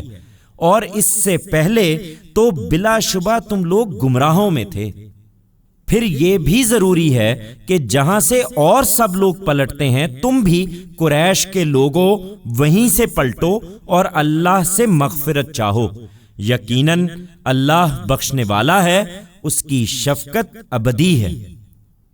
اور یہ بھی کہ اس کے بعد جب اپنے حج کے مناسک پورے کر لو تو جس طرح پہلے اپنے باپ دادا کو یاد کرتے رہے ہو اسی طرح اب اللہ کو یاد کرو، بلکہ اس سے بھی زیادہ۔ یہ اللہ سے مانگنے کا موقع ہے، مگر لوگوں میں ایسے بھی ہیں کہ وہ اس موقع پر بھی یہی کہتے ہیں کہ پروردگار ہمیں جو کچھ دینا ہے اسی دنیا میں دے دے، اور اس کا نتیجہ یہ نکلتا ہے کہ پھر آخرت میں ان کا کوئی حصہ نہیں رہتا۔ اور ان میں ایسے بھی ہیں کہ جن کی دعا یہ ہوتی ہے کہ پروردگار ہمیں دنیا میں بھی بھلائی عطا فرما اور آخرت میں بھی، اور ہمیں آگ کے عذاب سے بچا لے۔ یہی ہیں جو اپنی کمائی کا حصہ پالیں گے اور اللہ کو حساب چکاتے کبھی دیر نہیں لگتی۔ اور منا کے چند متعین دنوں میں اللہ کو یاد کرو، پھر جس نے جلدی کی اور 2 ہی دنوں میں چل کھڑا ہوا اس پر بھی کوئی گناہ نہیں، اور جو دیر سے چلا اس پر بھی کوئی گناہ نہیں، ہاں مگر ان کے لیے جو اللہ سے ڈریں، اور تم بھی اللہ سے ڈرتے رہو، اور خوب جان لو کہ ایک دن تم اسی کے حضور میں اکٹھے کیے جاؤ گے۔ یہ عبادت ہے جس کی راہ روکنے والوں سے تم کو لڑنا ہے۔ اور ادھر صورتحال یہ ہے کہ تمہارے لوگوں میں سے کچھ ایسے ہیں کہ جن کی باتیں تو اس دنیا کی زندگی میں تمہیں بھلی معلوم ہوتی ہیں، اور وہ اپنے دل کے ارادوں پر اللہ کو گواہ بھی بناتے ہیں، لیکن ہیں وہ بدترین دشمن۔ تمہارے سامنے وہ یہی کرتے ہیں، اور جب وہاں سے ہٹتے ہیں تو ان کی ساری تگ و دو اس لیے ہوتی ہے کہ زمین میں فساد پھیلائیں اور کھیتیوں کو غارت کریں اور نسلیں تباہ و برباد کریں، اور تم جانتے ہو کہ اللہ فساد کو پسند نہیں کرتا۔ اور جب ان سے کہا جاتا ہے کہ اللہ سے ڈرو تو گناہ پر آمادگی کے ساتھ ان کا غرور انہیں دامنگیر ہو جاتا ہے، سو ان کے لیے جہنم کافی ہے اور وہ بہت ہی برا ٹھکانہ ہے۔ اور انہی لوگوں میں کچھ ایسے بھی ہیں کہ اللہ کی رضا جوئی کے لیے اپنی جان کھپا دینے کے لیے تیار ہیں۔ یہی ہیں کہ جن سے کوئی غلطی ہو جائے تو اللہ اسے معاف کر دیتا ہے، اور اس طرح کے بندوں پر اللہ بہت مہربان ہے۔ ایمان والو، ایمان کے ساتھ یہ 2 رویے نہیں ہو سکتے، اس لیے تم سب ایک ہی طریقے سے اللہ کی اطاعت میں داخل ہو جاؤ اور شیطان کے نقش قدم کی پیروی نہ کرو، وہ تمہارا کھلا دشمن ہے۔ ان کھلی ہوئی تنبیہات کے بعد بھی جو تمہارے پاس آئی ہیں، اگر تم لغزش کھاتے ہو تو جان لو کہ اللہ زبردست ہے، وہ بڑی حکمت والا ہے۔ اس اتمام حجت کے باوجود کیا یہ اسی کے منتظر ہیں کہ اللہ اور اس کے فرشتے بدلیوں کے سائے میں ان پر نمودار ہو جائیں اور معاملے کا فیصلہ کر دیا جائے؟ لیکن یہ اللہ کا طریقہ نہیں ہے، اور اس طرح کے معاملات تو اللہ ہی کے حوالے ہیں۔ بنی اسرائیل سے پوچھو، ہم نے ان کو کتنی واضح نشانیاں دیں، مگر اس سے کیا فائدہ ہوا؟ اور حقیقت یہ ہے کہ جو لوگ اللہ کی ہدایت جیسی نعمت کو پا لینے کے بعد اس کو گمراہی سے بدلتے ہیں، وہ اللہ کی گرفت سے نہیں بچ سکتے، اس لیے کہ اللہ سخت مواخذہ کرنے والا ہے۔ دنیا کی زندگی ان منکروں کے لیے بڑی دل پسند بنا دی گئی ہے، اس کے انجام سے انہیں آگاہ کیا جائے تو نہیں سنتے، اور ایمان والوں کا مذاق اڑاتے ہیں، درا حالے کہ خدا سے ڈرنے والے قیامت کے دن ان کے مقابلے میں عالی مقام ہوں گے۔ یہ ان کے لیے اللہ کا فضل ہے، اور اللہ جس کو چاہے گا اپنا فضل بے حساب عطا فرمائے گا۔ اپنی منافقت کے لیے یہ اختلافات کو بہانہ بناتے ہیں۔ انہیں معلوم ہونا چاہیے کہ لوگ ایک ہی امت تھے، پھر ان میں اختلاف پیدا ہوا تو اللہ نے نبی بھیجے، بشارت دیتے اور انذار کرتے ہوئے، اور ان کے ساتھ قول فیصل کی صورت میں اپنی کتاب نازل کی تاکہ لوگوں کے درمیان وہ ان کے اختلافات کا فیصلہ کر دے۔ یہ جن کو دی گئی، اس میں اختلاف بھی انہی لوگوں نے کیا، نہایت واضح دلائل کے ان کے سامنے آ جانے کے بعد، محض آپس کے ضدم زدہ کی وجہ سے۔ پھر یہ جو قرآن کے ماننے والے ہیں، اللہ نے اپنی توفیق سے اس حق کے بارے میں ان کی رہنمائی کی جس میں یہ اختلاف کر رہے تھے، اور اللہ جس کو چاہتا ہے اپنے قانون کے مطابق سیدھی راہ کی ہدایت عطا فرماتا ہے۔ یہ منافق سمجھتے ہیں کہ ان پر کوئی ذمہ داری ڈالے بغیر ہی اس راہ کی سب مشکلیں اللہ کی مدد سے دور ہو جانی چاہیے۔ خدا کے بندو، تمہارا خیال ہے کہ تم جنت میں داخل ہو جاؤ گے، درحال کہ تمہیں وہ حالات ابھی پیش ہی نہیں آئے جو رسولوں کی بعثت کے نتیجے میں ان لوگوں کو پیش آئے تھے جو تم سے پہلے گزرے ہیں۔ ان پر آفتیں آئیں، مصیبتیں گزریں، اور وہ ہلا مارے گئے، یہاں تک کہ رسول اور اس کے ساتھ ایمان لانے والے سب پکار اٹھے کہ اللہ کی مدد کب آئے گی۔ اس وقت بشارت دی گئی کہ سنو، اللہ کی مدد قریب ہی ہے۔ وہ تم سے پوچھتے ہیں کہ اچھا پھر کیا خرچ کریں؟ کہہ دو کہ جتنا مال بھی خرچ کرو گے وہ تمہارے والدین، اعزاء و اقربا اور تمہارے ہی معاشرے کے یتیموں، مسکینوں اور مسافروں کے لیے ہے، اس لیے جتنی ہمت ہے خرچ کرو، اور مطمئن رہو کہ جو نیکی بھی تم کرو گے وہ ہرگز ضائع نہ ہوگی، اس لیے کہ اللہ اس سے پوری طرح واقف ہے۔ تم پر جنگ فرض کی گئی، اور اللہ کی راہ میں انفاق کی طرح وہ بھی تمہیں ناگوار ہے، درحال کہ یہ بالکل ممکن ہے کہ تم کسی چیز کو ناپسند کرو اور تمہارے لیے وہی بہتر ہو، اور بالکل ممکن ہے کہ تم کسی چیز کو پسند کرو اور وہ تمہارے لیے بری ہو، اور حقیقت یہ ہے کہ اللہ جانتا ہے، اور اس طرح کی بہت سی چیزوں کو تم نہیں جانتے۔ وہ تم سے پوچھتے ہیں کہ حرام مہینے میں قتال کا کیا حکم ہے؟ کہہ دو کہ اس میں قتال بڑی ہی سنگین بات ہے، لیکن اللہ کی راہ سے روکنا اور اس کو نہ ماننا، اور بیت الحرام کا راستہ لوگوں پر بند کرنا اور اس کے رہنے والوں کو وہاں سے نکالنا اللہ کے نزدیک اس سے بھی زیادہ سنگین ہے، اور ظلم و جبر کے ذریعے سے لوگوں کو دین سے پھیرنا تو قتل سے بھی بڑا گناہ ہے۔ تمہیں معلوم ہونا چاہیے کہ جن لوگوں سے قتال کا حکم تمہیں دیا گیا ہے انہوں نے طے کر لیا ہے کہ وہ تم سے برابر لڑیں گے، یہاں تک کہ اگر ان کے لیے ممکن ہو تو تمہیں تمہارے دین سے پھیر لے جائیں، اور تم میں سے جو کوئی اپنے دین سے پھرے گا اور پھر اسی کفر کی حالت میں مر جائے گا تو اسی طرح کے لوگ ہیں جن کے عمل دنیا اور آخرت میں ضائع ہوئے، اور یہی دوزخ میں پڑنے والے ہیں، یہ اس میں ہمیشہ رہیں گے۔ اس کے برخلاف جو لوگ ایمان پر قائم رہے ہیں اور جنہوں نے ہجرت کی اور اللہ کی راہ میں جہاد کیا ہے، وہی اللہ کی رحمت کے امیدوار ہیں، اور اللہ بخشنے والا ہے، اس کی شفقت ابدی ہے۔ وہ تم سے جوئے اور شراب کے بارے میں پوچھتے ہیں، اس لیے کہ یہ بھی ان کے ہاں غریبوں کی مدد کا ایک ذریعہ ہے۔ کہہ دو کہ ان دونوں میں گناہ بہت بڑا ہے، اور اس میں شبہ نہیں کہ لوگوں کے لیے ان میں کچھ فائدے بھی ہیں، لیکن ان کا گناہ ان کے ان فائدوں سے کہیں بڑھ کر ہے۔ اور پوچھتے ہیں کہ اچھا یہ تو واضح کیجئے کہ کیا خرچ کریں؟ کہہ دو کہ وہی جو ضرورت سے زیادہ ہے۔ اللہ اسی طرح تمہارے لیے اپنی آیتوں کی وضاحت کرتا ہے تاکہ تم دنیا اور آخرت دونوں کے معاملات میں غور کرتے رہو۔ اور وہ تم سے پوچھتے ہیں کہ جنگ ہوئی اور لوگ مارے گئے تو ان کے یتیموں کے ساتھ کیا معاملہ کیا جائے؟ کہہ دو جس میں ان کی بہبود ہو وہی بہتر ہے، اور اگر تم ان کی ماؤں سے نکاح کر کے انہیں اپنے ساتھ شامل کر لو تو وہ تمہارے بھائی ہیں، اور اللہ جانتا ہے کہ کون بگاڑنے والا ہے اور کون اصلاح کرنے والا۔ اور اگر اللہ چاہتا تو اس کی اجازت نہ دے کر تمہیں مشقت میں ڈال دیتا۔ بے شک اللہ زبردست ہے، وہ بڑی حکمت والا ہے۔ اور یتیموں کی بہبود کے مقصد سے بھی مشرک عورتوں سے نکاح نہ کرو جب تک وہ ایمان نہ لے آئیں، اور یاد رکھو کہ ایک مسلمان لونڈی کسی مشرک شریف زادی سے بہتر ہے، اگرچہ وہ تمہیں پسند ہو، اور اپنی عورتیں بھی مشرکوں کے نکاح میں نہ دو جب تک وہ ایمان نہ لے آئیں،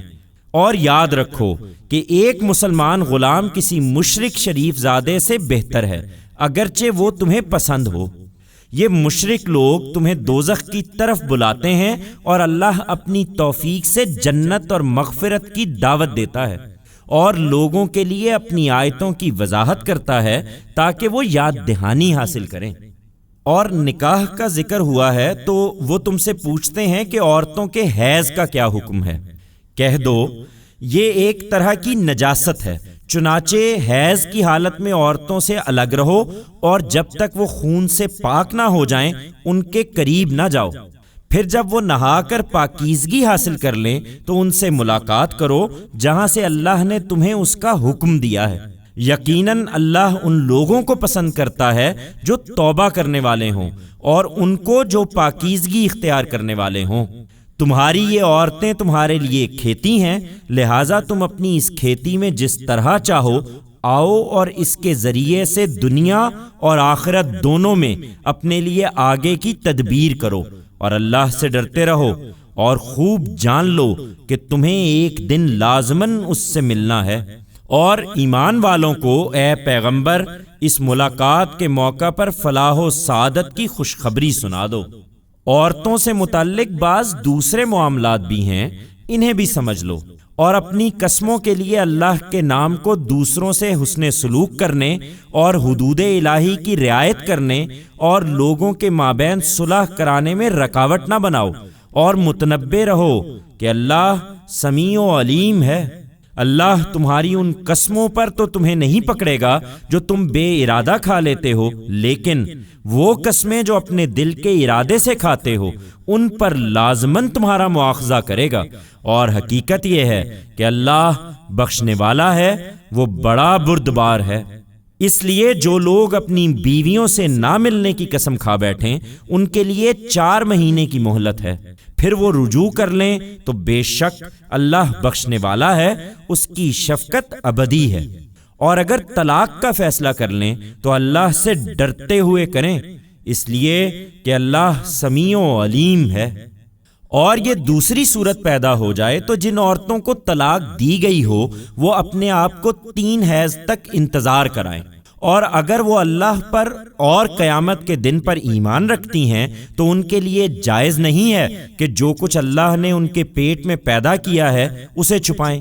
اور ان کے شوہر اگر معاملات کی اصلاح چاہیں تو اس عدت کے دوران میں زیادہ حقدار ہیں کہ انہیں لوٹا لیں۔ اور یہ اس لیے ہے کہ اس میں تو شبہ نہیں کہ ان عورتوں کے لیے بھی اسی طرح حقوق ہیں جس طرح دستور کے مطابق ان پر شوہروں کے حقوق ہیں، لیکن مردوں کے لیے شوہر کی حیثیت سے ان پر ایک درجہ ترجیح کا ہے۔ یہ اللہ کا حکم ہے، اور اللہ زبردست ہے، وہ بڑی حکمت والا ہے۔ یہ طلاق ایک رشتہ نکاح میں 2 مرتبہ دی جا سکتی ہے، اس کے بعد پھر بھلے طریقے سے روک لینا ہے یا خوبی کے ساتھ رخصت کر دینا ہے، اور رخصت کر دینے کا فیصلہ ہو تو تمہارے لیے جائز نہیں ہے کہ جو کچھ تم نے ان عورتوں کو دیا ہے اس میں سے کچھ بھی اس موقع پر واپس لو۔ یہ صورت البتہ مستثنا ہے کہ دونوں کو اندیشہ ہو کہ وہ حدود الہی پر قائم نہ رہ سکیں گے۔ پھر لوگوں، اگر تمہیں بھی اندیشہ ہو کہ وہ حدود الہی پر قائم نہیں رہ سکتے تو شوہر کی دی ہوئی ان چیزوں کے معاملے میں ان دونوں پر کوئی گناہ نہیں ہے جو عورت فدیے میں دے کر طلاق حاصل کر لے۔ یہ اللہ کے مقرر کردہ حدود ہیں، سو ان سے آگے نہ بڑھو، اور جان لو کہ جو اللہ کے حدود سے آگے بڑھتے ہیں وہی ظالم ہیں۔ پھر اگر 2 مرتبہ طلاق سے رجوع کے بعد شوہر نے اسی رشتہ نکاح میں بیوی کو 3ری مرتبہ طلاق دے دی تو اب وہ اس کے لیے جائز نہ ہوگی جب تک اس کے سوا کسی دوسرے شوہر سے نکاح نہ کرے۔ لیکن اگر اس دوسرے شوہر نے بھی اس کو طلاق دے دی تو پہلے میاں بیوی کے لیے ایک دوسرے کی طرف رجوع کر لینے میں کوئی مذائقہ نہیں ہے، اگر یہ توقع رکھتے ہوں کہ اب وہ حدود الہی پر قائم رہ سکیں گے۔ یہ اللہ کے مقرر کردہ حدود ہیں جنہیں وہ ان لوگوں کے لیے واضح کر رہا ہے جو علم حاصل کرنا چاہتے ہوں۔ اور جب تم عورتوں کو طلاق دو اور ان کی عدت پوری ہونے کو آ جائے تو انہیں بھلے طریقے سے روک لو یا بھلے طریقے سے رخصت کر دو، اور انہیں نقصان پہنچانے کے ارادے سے ہرگز نہ روکو کہ اس طرح ان پر زیادتی کرو، اور جان لو کہ جو ایسا کرے گا وہ اپنی ہی جان پر ظلم ڈھائے گا۔ اور اللہ کی آیتوں کو مذاق نہ بناؤ، اور اپنے اوپر اللہ کی عنایت کو یاد رکھو، اور اس قانون اور حکمت کو یاد رکھو جو اس نے تم پر اتاری ہے، جس کی وہ تمہیں نصیحت کرتا ہے، اور اللہ سے ڈرتے رہو، اور خوب جان رکھو کہ اللہ ہر چیز سے واقف ہے۔ اور جب تم عورتوں کو طلاق دو اور وہ اپنی عدت پوری کر لیں تو اب اس میں مانے نہ ہو کہ وہ اپنے ہونے والے شوہروں سے نکاح کر لیں جب وہ دستور کے مطابق آپس میں معاملہ کرنے کے لیے راضی ہو جائیں۔ یہ نصیحت تم میں سے ان لوگوں کو کی جاتی ہے جو اللہ پر اور قیامت کے دن پر ایمان رکھتے ہیں۔ یہی تمہارے لیے زیادہ شائستہ اور زیادہ پاکیزہ طریقہ ہے، اور حقیقت یہ ہے کہ اللہ جانتا ہے اور تم نہیں جانتے۔ اور طلاق کے بعد بھی مائیں ان لوگوں کے لیے جو دودھ کی مدت پوری کرنا چاہتے ہوں اپنے بچوں کو پورے 2 سال دودھ پلائیں گی، اور بچے کے باپ کو اس صورت میں دستور کے مطابق ان کا کھانا کپڑا دینا ہوگا۔ کسی پر اس کی طاقت سے زیادہ بوجھ نہ ڈالا جائے، نہ کسی ماں کو اس کے بچے کی وجہ سے نقصان پہنچایا جائے، اور نہ کسی باپ کو اس کے بچے کے سبب سے، اور اسی طرح کی ذمہ داری اس کے وارث پر بھی ہے۔ پھر اگر دونوں باہمی رضامندی اور آپس کے مشورے سے دودھ چھڑانا چاہیں تو دونوں پر کوئی گناہ نہیں ہے۔ اور اگر تم اپنے بچوں کو کسی اور سے دودھ پلوانا چاہو تو اس میں بھی تمہارے لیے کوئی مذائقہ نہیں، بشرطے کہ بچے کی ماں سے جو کچھ تم نے دینا طے کیا ہے وہ دستور کے مطابق اسے دے دو، اور اللہ سے ڈرتے رہو، اور جان رکھو کہ جو کچھ تم کرتے ہو اللہ اسے دیکھ رہا ہے۔ اور تم میں سے جو لوگ وفات پا جائیں اور اپنے پیچھے بیویاں چھوڑیں تو وہ بھی اپنے آپ کو 4 مہینے 10 دن انتظار کرائیں، پھر جب ان کی عدت پوری ہو جائے تو اپنے حق میں دستور کے مطابق جو کچھ وہ کریں اس کا تم پر کوئی گناہ نہیں ہے، اور جو کچھ تم کرتے ہو اللہ اسے خوب جانتا ہے۔ اور تمہارے لیے اس میں بھی کوئی گناہ نہیں جو تم اشارے کنائے میں نکاح کا پیغام ان عورتوں کو دو یا اس کو اپنے دل میں چھپائے رکھو۔ اللہ کو معلوم ہے کہ تم ان سے یہ بات تو کرو گے ہی، سو کرو، لیکن اس میں کوئی وعدہ ان سے چھپ کر نہ کرنا۔ ہاں، دستور کے مطابق کوئی بات البتہ کہہ سکتے ہو، اور نکاح کی گرہ اس وقت تک نہ باندھو جب تک قانون اپنی مدت پوری نہ کر لے، اور جان رکھو کہ اللہ جانتا ہے جو کچھ تمہارے دلوں میں ہے، اس لیے اس سے ڈرو، اور جان رکھو کہ اللہ بخشنے والا ہے، وہ بڑا بردبار ہے۔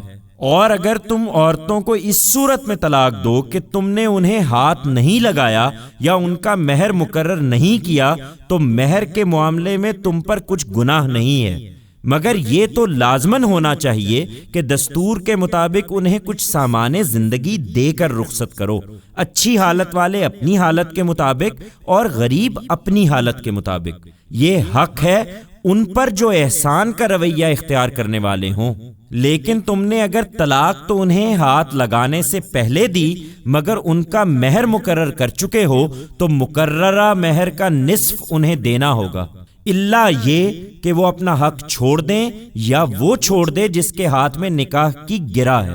اور یہ تقوی سے زیادہ قریب ہے کہ تم مرد اپنا حق چھوڑ دو اور اپنے درمیان کی فضیلت نہ بھولو، بے شک اللہ دیکھ رہا ہے اس کو جو تم کر رہے ہو۔ یہ خدا کی شریعت ہے، اس پر قائم رہنا چاہتے ہو تو اپنی نمازوں کی حفاظت کرو، خاص کر اس نماز کی جو دن اور رات کی نمازوں کے بیچ میں آتی ہے، جب تمہارے لیے اپنی مصروفیتوں سے نکلنا آسان نہیں ہوتا اور سب کچھ چھوڑ کر اللہ کے حضور میں نہایت ادب کے ساتھ کھڑے ہو جاؤ۔ پھر اگر خطرے کا موقع ہو تو پیدل یا سواری پر جس طرح چاہے پڑھ لو، لیکن جب امن ہو جائے تو اللہ کو اسی طریقے سے یاد کرو جو اس نے تمہیں سکھایا ہے، جسے تم نہیں جانتے تھے۔ اور ہاں، بیوہ اور مطلقہ کے بارے میں جو ہدایات تمہیں دی گئی ہیں ان سے متعلق یہ وضاحت ضروری ہے کہ تم میں سے جو لوگ وفات پائیں اور اپنے پیچھے بیویاں چھوڑ رہے ہوں وہ اپنی ان بیویوں کے لیے سال بھر کے نان و نفقہ کی وصیت کر جائیں، اور یہ بھی کہ اس عرصے میں انہیں گھر سے نہ نکالا جائے، لیکن وہ خود گھر چھوڑ دیں تو جو کچھ دستور کی بات وہ اپنے معاملے میں کریں اس کا تم پر کوئی گناہ نہیں ہے۔ یہ اللہ کا قانون ہے اور اللہ زبردست ہے، وہ بڑی حکمت والا ہے۔ اور اسی طرح یہ وضاحت بھی ضروری ہے کہ مطلقہ عورتوں کو ہر حال میں دستور کے مطابق کچھ سامان زندگی دے کر رخصت کرنا چاہیے۔ یہ حق ہے ان پر جو خدا سے ڈرنے والے ہوں۔ اللہ اسی طرح تمہارے لیے اپنی آیتوں کی وضاحت کرتا ہے تاکہ تم سمجھنے والے بنو۔ یہ مباحث جہاد و انفاق کے بارے میں تمہارے سوالوں سے پیدا ہوئے تھے۔ ایمان والو، ان کا حکم تم پر شاق نہ ہونا چاہیے۔ کیا تم نے ان لوگوں کو نہیں دیکھا جو ہزاروں کی تعداد میں تھے اور موت کے ڈر سے اپنے گھر چھوڑ کر ان سے نکل کھڑے ہوئے؟ اس پر اللہ نے ان سے فرمایا کہ مردے ہو کر جیو۔ وہ برسوں اسی حالت میں رہے، پھر اللہ نے انہیں دوبارہ زندگی عطا فرمائی۔ اس میں شبہ نہیں کہ اللہ لوگوں پر بڑا فضل کرنے والا ہے، مگر لوگوں میں زیادہ ہیں جو اس کے شکر گزار نہیں ہوتے۔ ایمان والو، اس سے سبق لو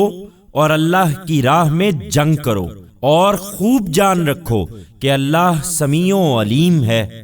کون ہے جو اس جنگ کے لیے اللہ کو قرض دے گا، اچھا قرض، کہ اللہ اس کے لیے اسے کئی گنا بڑھا دے؟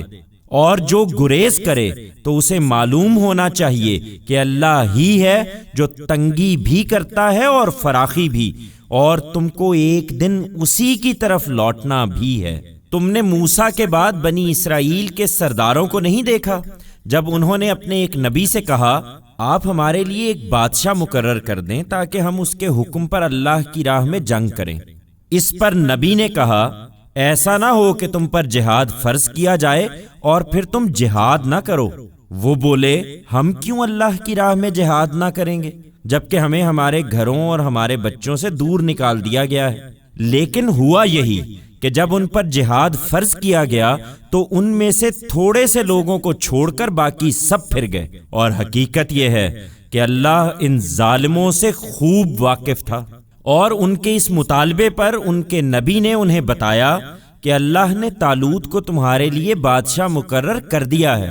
بولے اس کی بادشاہی ہم پر کس طرح ہو سکتی ہے جبکہ ہم اس بادشاہی کے اس سے زیادہ حقدار ہیں اور وہ کوئی دولت مند آدمی بھی نہیں ہے۔ نبی نے جواب دیا اللہ نے اسی کو تم پر حکومت کے لیے منتخب کیا ہے، اور اس مقصد کے لیے اسے علم اور جسم دونوں میں بڑی کشادگی عطا فرمائی ہے۔ یہ سلطنت اللہ کی ہے اور اللہ اپنی یہ سلطنت اپنی حکمت کے مطابق جس کو چاہے بخش دیتا ہے۔ تم معاملات کو اپنی تنگ نظروں سے دیکھتے ہو اور اللہ بڑی وسعت رکھنے والا ہے، وہ ہر چیز سے واقف ہے۔ اور ان کے نبی نے ان کے لیے مزید وضاحت کی کہ اللہ کی طرف سے اس کے بادشاہ مقرر کیے جانے کی نشانی یہ ہے کہ تمہارا وہ صندوق تمہارے دشمنوں کے ہاتھ سے نکل کر تمہارے پاس آ جائے گا، جس میں تمہارے پروردگار کی طرف سے تمہارے لیے ہمیشہ بڑی سکینت رہی ہے، اور جس میں وہ یادگاریں بھی ہیں جو موسیٰ اور ہارون کی ذریت نے تمہارے لیے چھوڑی ہیں۔ اسے فرشتے اٹھائے ہوئے ہوں گے، اس میں یقیناً ایک بڑی نشانی ہے تمہارے لیے اگر تم ماننے والے ہو۔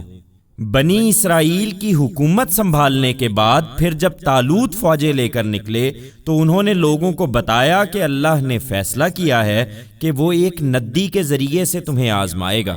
اس کی صورت یہ ہوگی کہ جو اس کا پانی پیے گا وہ میرا ساتھی نہیں ہے، اور جس نے اس ندی سے کچھ نہیں چکھا وہ میرا ساتھی ہے۔ ہاں مگر اپنے ہاتھ سے ایک چلو کوئی پی لے تو پی لے۔ لیکن ہوا یہ کہ ان میں سے تھوڑے لوگوں کے سوا باقی سب نے اس ندی کا پانی پی لیا۔ پھر جب طالوت اس کے پار اترے اور ان کے وہ ساتھی بھی جو اپنے ایمان پر قائم رہے اور فوجیں دیکھیں، تو جو لوگ آزمائش میں پورے نہیں اترے تھے انہوں نے کہہ دیا کہ ہم تو آج جالوت اور اس کے لشکروں کا مقابلہ نہیں کر سکتے۔ اس پر وہ لوگ جنہیں خیال تھا کہ ان کو اللہ سے ملنا ہے بول اٹھے کہ حوصلہ کرو، اس لیے کہ بہت جگہ ایسا ہوا ہے کہ اللہ کے حکم سے چھوٹے گروہ بڑے گروہوں پر غالب آئے ہیں، اور اللہ تو ثابت قدم رہنے والوں کے ساتھ ہوتا ہے۔ اور یہی سچے مسلمان تھے کہ جب جالوت اور اس کی فوجوں کا سامنا ہوا تو انہوں نے دعا کی کہ پروردگار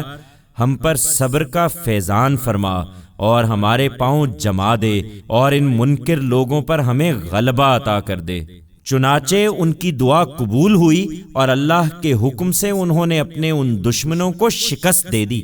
اور جالوت کو داؤد نے قتل کر دیا، اور اللہ نے اسے بادشاہی دی اور حکمت عطا فرمائی، اور اسے اس علم میں سے سکھایا جو اللہ چاہتا ہے کہ اپنے اس طرح کے بندوں کو سکھائے۔ اور حقیقت یہ ہے کہ اگر اللہ ایک کو دوسرے سے نہ ہٹاتا تو زمین فساد سے بھر جاتی، لیکن اس نے اسی طرح ہٹایا ہے، اس لیے کہ اللہ دنیا والوں پر بڑی عنایت فرمانے والا ہے۔ یہ اللہ کی آیتیں ہیں جو ہم تمہیں حق کے ساتھ سنا رہے ہیں، اور اس میں کوئی شک نہیں کہ تم اللہ کے رسولوں میں سے ہو۔ بنی اسرائیل بھی اس بات کو جانتے ہیں، لیکن مانتے اس لیے نہیں کہ یہ جو رسول ہیں ہم نے ان میں سے ایک کو دوسرے پر فضیلت دی، اس طرح کہ ان میں سے کسی سے اللہ خود ہم کلام ہوا اور کسی کے درجے اس نے بعض دوسری حیثیتوں سے بلند کیے، اور آخر میں مریم کے بیٹے عیسیٰ کو ہم نے نہایت واضح نشانیاں دیں اور روح القدس سے اس کی تائید کی۔ چنانچہ یہی چیز ان رسولوں کے ماننے والوں میں ایک دوسرے کو جھٹلانے کا باعث بن گئی، اور اگر اللہ چاہتا تو جو نہایت واضح دلائل ان کے سامنے آ گئے تھے ان کے بعد یہ رسولوں کے بعد والے ایک دوسرے سے نہ لڑتے، لیکن اللہ نے یہ نہیں چاہا کہ لوگوں پر جبر کرے، اس لیے انہوں نے اختلاف کیا۔ سو ان میں سے کوئی ان رسولوں پر ایمان لایا اور کسی نے ماننے سے انکار کر دیا۔ تم کو نہ ماننے کی وجہ بھی یہی ہے اے پیغمبر، اور اگر اللہ چاہتا تو وہ ہرگز آپس میں نہ لڑتے، مگر اللہ اپنی حکمت کے مطابق جو چاہے کرتا ہے۔ ایمان والو، تم انہیں ان کے حال پر چھوڑو، اور جو کچھ ہم نے تمہیں دیا ہے اس میں سے اللہ کی راہ میں اس دن کے آنے سے پہلے خرچ کر لو جس میں نہ خرید و فروخت ہوگی، نہ کسی کی دوستی کام آئے گی، اور نہ کوئی سفارش نفع دے گی۔ اور حقیقت یہ ہے کہ اس دن کے منکر ہی اپنی جان پر ظلم ڈھانے والے ہیں۔ اس دن معاملہ صرف اللہ سے ہوگا، اللہ جس کے سوا کوئی الہ نہیں، زندہ اور سب کو قائم رکھنے والا، نہ اس کو اونگ لاحق ہوتی ہے نہ نیند۔ زمین اور آسمانوں میں جو کچھ ہے سب اسی کا ہے۔ کون ہے جو اس کی اجازت کے بغیر اس کے حضور میں کسی کی سفارش کرے؟ لوگوں کے آگے اور پیچھے کی ہر چیز سے واقف ہے، اور وہ اس کے علم میں سے کسی چیز کو بھی اپنی گرفت میں نہیں لے سکتے مگر جتنا وہ چاہے۔ اس کی بادشاہی زمین اور آسمانوں پر چھائی ہوئی ہے، اور ان کی حفاظت اس پر ذرا بھی گرا نہیں ہوتی، اور وہ بلند ہے، بڑی عظمت والا ہے۔ یہ جو رویہ چاہیں اختیار کریں، دین کے معاملے میں اللہ کی طرف سے کوئی جبر نہیں ہے۔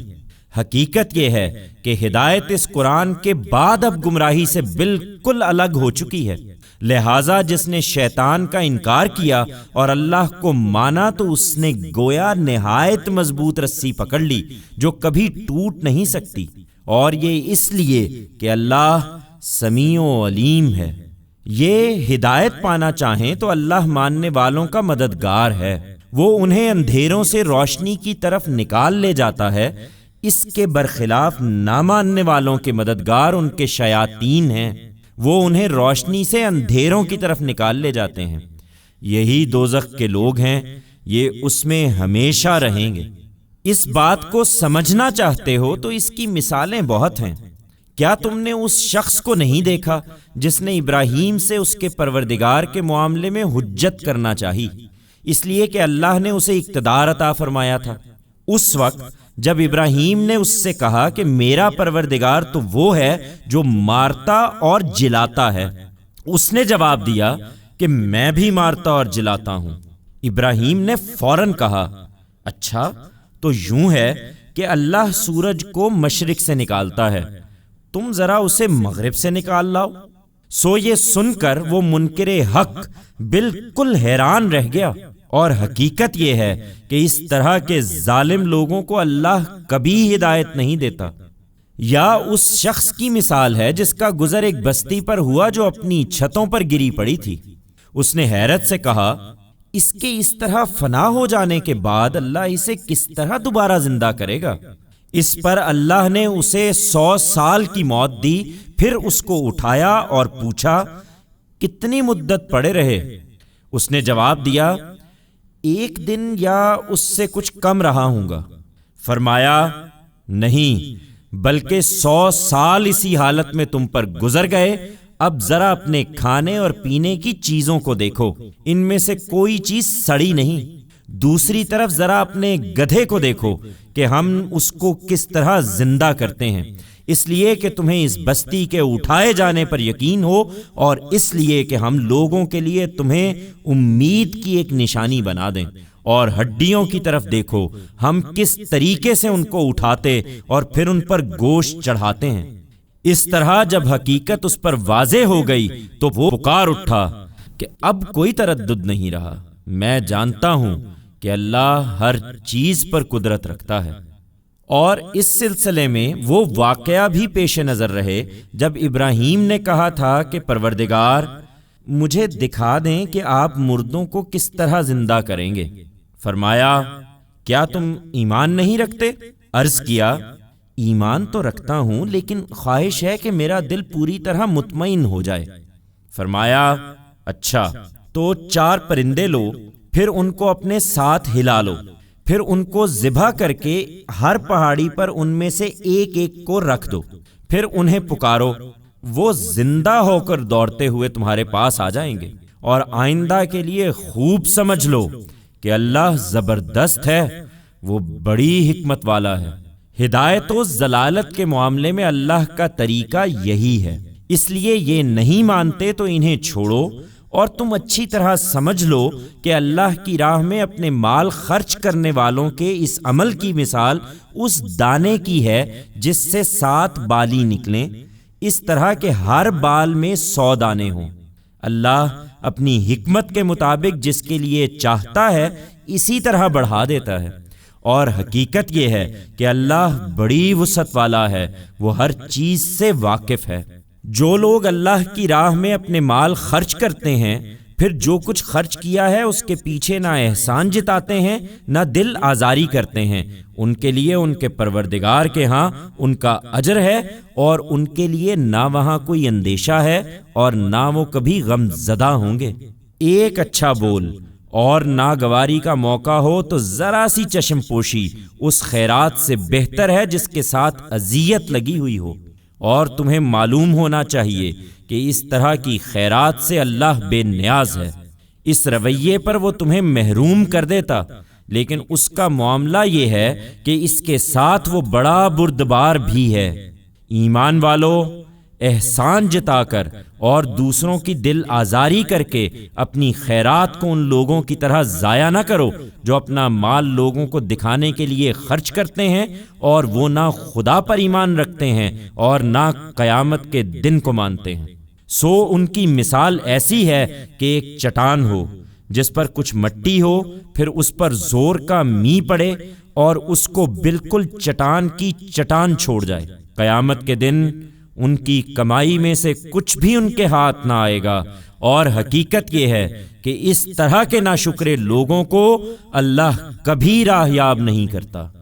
اللہ کی خوشنودی چاہنے کے لیے اور اپنے آپ کو حق پر قائم رکھنے کی غرض سے اپنا مال خرچ کرنے والوں کی مثال اس باغ کی ہے جو بلند اور ہموار زمین پر واقع ہو۔ اس پر زور کی بارش ہو جائے تو اپنا پھل دونا لائے، اور زور کی بارش نہ ہو تو پھوار بھی کافی ہو جائے۔ یہ مثال سامنے رکھو اور مطمئن رہو کہ جو کچھ تم کرتے ہو اللہ اسے دیکھ رہا ہے۔ کیا تم میں کوئی یہ پسند کرے گا کہ اس کے پاس کھجوروں اور انگوروں کا ایک باغ ہو جس کے نیچے نہریں بہتی ہوں، اس میں اس کے لیے ہر قسم کے پھل ہوں، اور وہ بوڑھا ہو جائے اور اس کے بچے بھی ناتواں ہوں، اور باغ پر سموم کا بگولا پھر جائے اور وہ جل کر خاک ہو جائے؟ احسان جتا کر اور دوسروں کی دل آزاری کر کے اپنا انفاق برباد کر لینے والوں کی حالت قیامت میں یہی ہوگی۔ اللہ اسی طرح اپنی آیتیں تمہارے لیے واضح کرتا ہے تاکہ تم غور کرو۔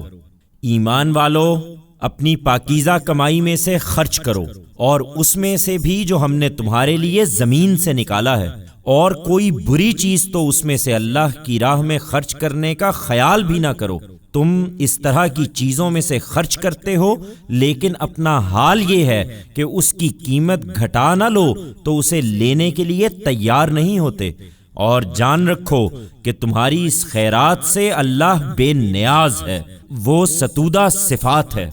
شیطان تمہیں تنگ دستی سے ڈراتا اور خرچ کے لیے بے حیائی کی راہ سجاتا ہے، اور اللہ اپنی طرف سے تمہارے ساتھ مغفرت اور فضل کا وعدہ کرتا ہے، اور اللہ بڑی وسعت اور بڑا علم رکھنے والا ہے۔ وہ اپنے قانون کے مطابق جس کو چاہتا ہے اس وعدے کا فہم عطا کر دیتا ہے، اور جسے یہ فہم دیا گیا اسے تو در حقیقت خیر کثیر کا ایک خزانہ دے دیا گیا، لیکن اس طرح کی باتوں سے یاد دہانی صرف دانش مند ہی حاصل کرتے ہیں۔ اس بات کو سمجھ لو اور مطمئن رہو کہ جو خرچ بھی تم کرو گے یا جو نظر بھی تم مانو گے اس کا صلہ لازماً پاؤ گے، اس لیے کہ اللہ اسے جانتا ہے، اور اللہ کی اس ہدایت سے منہ موڑ کر اپنی جانوں پر ظلم ڈھانے والوں کا اللہ کے ہاں کوئی مددگار نہ ہوگا۔ تم اپنی خیرات علانیہ دو تو یہ بھی کیا اچھی بات ہے، اور اسے چھپاؤ اور غریبوں کو دے دو تو یہ تمہارے حق میں زیادہ بہتر ہے۔ اللہ تم کو اس کا صلہ دے گا اور تمہارے بہت سے گناہ تم سے جھاڑ دے گا، اور حقیقت یہ ہے کہ جو کچھ تم کرتے ہو اللہ اس سے پوری طرح باخبر ہے۔ بنی اسرائیل نہیں مانتے تو اے پیغمبر ان کو ہدایت پر لے آنا تمہاری ذمہ داری نہیں ہے، بلکہ اللہ ہی جس کو چاہتا ہے اپنے قانون کے مطابق ہدایت دیتا ہے۔ ایمان والو، تم البتہ سمجھ لو کہ جو مال بھی تم خرچ کرو گے اس کا نفع تمہیں ہی ملنا ہے، اور تم اسی لیے تو خرچ کر رہے ہو کہ اللہ کی رضا حاصل ہو، اور اس مقصد سے جو مال بھی تم خرچ کرو گے وہ قیامت میں تمہیں پورا کر دیا جائے گا، اور تمہارے حق میں ذرا بھی کمی نہ ہوگی۔ یہ خاص کر ان غریبوں کے لیے ہے جو اللہ کی راہ میں گھرے ہوئے ہیں، اپنے کاروبار کے لیے زمین میں کوئی دوڑ دھوپ نہیں کر سکتے، ان کی خودداری کے باعث ناواقف ان کو غنی خیال کرتا ہے، ان کے چہروں سے تم انہیں پہچان سکتے ہو، وہ لوگوں سے لپٹ کر نہیں مانگتے، ان کی مدد کرو، اور سمجھ لو کہ اس مقصد کے لیے جو مال بھی تم خرچ کرو گے اس کا صلہ تمہیں لازماً ملے گا، اس لیے کہ اللہ اسے خوب جانتا ہے۔ جو لوگ شب و روز علانیہ اور چھپا کر اپنا مال اللہ کی راہ میں خرچ کرتے ہیں ان کے لیے ان کا اجر ان کے پروردگار کے پاس ہے، اور وہاں ان کے لیے کوئی اندیشہ ہے اور نہ وہ کبھی غم زدہ ہوں گے۔ اس کے برخلاف جو لوگ سود کھاتے ہیں وہ قیامت میں اٹھیں گے تو بالکل اس شخص کی طرح اٹھیں گے جسے شیطان نے اپنی چھوت سے پاگل بنا دیا ہو۔ یہ اس لیے کہ انہوں نے کہا ہے کہ بے بھی تو آخر سود ہی کی طرح ہے، اور تعجب ہے کہ اللہ نے بے کو حلال اور سود کو حرام ٹھہرایا ہے۔ اس میں کوئی شک نہیں کہ اللہ نے اسے حرام ٹھہرایا ہے، لہذا جسے اس کے پروردگار کی تنبیہ پہنچی اور وہ باز آ گیا تو جو کچھ وہ لے چکا سو لے چکا، اس کے خلاف کوئی اقدام نہ ہوگا اور اس کا معاملہ اللہ کے حوالے ہے۔ اور جو اس تنبیہ کے بعد بھی اس کا اعادہ کریں گے تو وہ دوزخ کے لوگ ہیں، وہ اس میں ہمیشہ رہیں گے۔ اس دن اللہ سود کو مٹا دے گا اور خیرات کو بڑھائے گا، اور حقیقت یہ ہے کہ اللہ کسی ناشکرے اور کسی حق تلفی کرنے والے کو پسند نہیں کرتا۔ ہاں، جو لوگ ایمان لائے اور انہوں نے نیک عمل کیے اور نماز کا اہتمام کیا اور زکوٰۃ ادا کی، ان کے لیے ان کا اجر ان کے پروردگار کے پاس ہے، اور وہاں ان کے لیے کوئی اندیشہ ہوگا اور نہ وہ کوئی غم کبھی کھائیں گے۔ ایمان والو، اگر تم سچے مومن ہو تو اللہ سے ڈرو، اور جتنا سود باقی رہ گیا ہے اسے چھوڑ دو۔ لیکن اگر تم نے ایسا نہیں کیا تو اللہ اور اس کے رسول کی طرف سے جنگ کے لیے خبردار ہو جاؤ، اور اگر توبہ کر لو تو تمہاری اصل رقم کا تمہیں حق ہے۔ نہ تم کسی پر ظلم کرو گے، نہ تم پر ظلم کیا جائے گا، اور مقروض کبھی تنگ دست ہو تو ہاتھ کھلنے تک اسے مہلت دو، اور اگر تم بخش دو تو یہ تمہارے لیے بہتر ہے اگر تم سمجھتے ہو۔ اور اس دن سے ڈرو جس میں تم اللہ کی طرف لوٹائے جاؤ گے، پھر ہر شخص کو اس کی کمائی وہاں پوری مل جائے گی اور لوگوں پر کوئی ظلم نہ ہوگا۔ ایمان والو، قرض کے معاملات البتہ ہوں گے، لہذا تم کسی مقرر مدت کے لیے ادھار کا لین دین کرو تو اسے لکھ لو، اور چاہیے کہ اس کو تمہارے درمیان کوئی لکھنے والا انصاف کے ساتھ لکھے، اور جسے لکھنا آتا ہو وہ لکھنے سے انکار نہ کرے، بلکہ جس طرح اللہ نے اسے سکھایا ہے وہ بھی دوسروں کے لیے لکھ دے۔ اور یہ دستاویز اسے لکھوانی چاہیے جس پر حق عائد ہوتا ہو، اور وہ اللہ اپنے پروردگار سے ڈرے اور اس میں کوئی کمی نہ کرے۔ پھر اگر وہ شخص جس پر حق عائد ہوتا ہے نادان یا ضعیف ہو یا لکھوا نہ سکتا ہو تو اس کے ولی کو چاہیے کہ وہ انصاف کے ساتھ لکھوا دے، اور تم اس پر اپنے مردوں میں سے 2 آدمیوں کی گواہی کرا لو، لیکن اگر 2 مرد نہ ہوں تو 1 مرد اور 2 عورتیں ہوں تمہارے پسندیدہ گواہوں میں سے۔ 2 عورتیں اس لیے کہ اگر ایک الجھے گی تو دوسری اس کو یاد دلا دے گی، اور یہ گواہ جب بلائے جائیں تو انہیں انکار نہیں کرنا چاہیے، اور معاملہ چھوٹا ہو یا بڑا اس کے وعدے تک اسے لکھنے میں کاہلی نہ کرو۔ اللہ کے نزدیک یہ طریقہ زیادہ مبنی بر انصاف ہے، گواہی کو زیادہ درست رکھنے والا ہے، اور اس سے تمہارے شبہوں میں پڑنے کا امکان کم ہو جاتا ہے۔ ہاں، اگر لین دین روبرو اور دست گردہ نوعیت کا ہو تب اس کے نہ لکھنے میں تم پر کوئی حرج نہیں ہے، اور سودا کرتے وقت بھی گواہ بنا لیا کرو، اور متنبہ رہو کہ لکھنے والے یا گواہی دینے والے کو کوئی نقصان نہ پہنچایا جائے، اور اگر تم ایسا کرو گے تو یہ وہ گناہ ہے جو تمہارے ساتھ چپک جائے گا۔ اور اللہ سے ڈرتے رہو، اور اس بات کو سمجھو کہ اللہ تمہیں تعلیم دے رہا ہے، اور اللہ ہر چیز سے واقف ہے۔ اور اگر تم سفر میں ہو اور تمہیں کوئی لکھنے والا نہ ملے تو قرض کا معاملہ رہن قبضہ کرانے کی صورت میں بھی ہو سکتا ہے۔ پھر اگر ایک دوسرے پر بھروسے کی صورت نکل آئے تو جس کے پاس رہن کی وہ چیز امانت رکھی گئی ہے وہ یہ امانت واپس کر دے، اور اللہ اپنے پروردگار سے ڈرتا رہے اور اس معاملے پر گواہی کرا لے، اور گواہی جس صورت میں بھی ہو اس کو ہرگز نہ چھپاؤ، اور یاد رکھو کہ جو اسے چھپائے گا اس کا دل گناہ گار ہوگا، اور یاد رکھو کہ جو کچھ تم کرتے ہو اللہ اسے جانتا ہے۔ زمین اور آسمانوں میں جو کچھ ہے سب اللہ ہی کا ہے، اس لیے تم بھی اے بنی اسرائیل ایک دن اسی کی طرف لوٹائے جاؤ گے، اور جو کچھ تمہارے دلوں میں ہے اسے تم ظاہر کرو یا چھپاؤ، اللہ اس کا حساب تم سے لے گا۔ پھر جس کو چاہے گا اپنے قانون کے مطابق بخش دے گا، اور جس کو چاہے گا سزا دے گا، اور اللہ ہر چیز پر قدرت رکھتا ہے۔ تم نہیں مانتے تو اس کا نتیجہ بھی تمہیں ہی دیکھنا ہے۔ ہمارے پیغمبر نے تو اس چیز کو مان لیا جو اس کے پروردگار کی طرف سے اس پر نازل کی گئی ہے،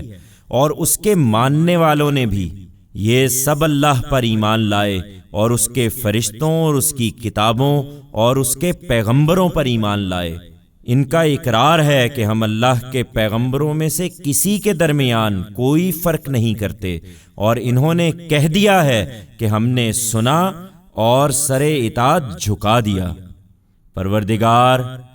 ہم تیری مغفرت چاہتے ہیں اور جانتے ہیں کہ ہمیں لوٹ کر تیرے ہی حضور میں پہنچنا ہے۔ یہ حقیقت ہے کہ اللہ کسی پر اس کی طاقت سے زیادہ بوجھ نہیں ڈالتا۔ اس کا قانون ہے کہ اسی کو ملے گا جو اس نے کمایا ہے، اور وہی بھرے گا جو اس نے کیا ہے۔ پروردگار، ہم بھول جائیں یا غلطی کر جائیں تو اس پر ہماری گرفت نہ کر، اور پروردگار تو ہم پر کوئی ایسا بوجھ نہ ڈال جو تو نے ہم سے پہلوں پر ڈالا تھا، اور پروردگار کوئی ایسا بوجھ جس کو ہم اٹھانے کی طاقت نہیں رکھتے تو ہم سے نہ اٹھوا، اور ہم سے درگزر کر اور ہم کو بخش دے اور ہم پر رحم فرما۔ تو ہمارا آقا ہے، سو ان منکروں کے مقابلے میں جو ہمارے دشمن بن کر اٹھ کھڑے ہوئے ہیں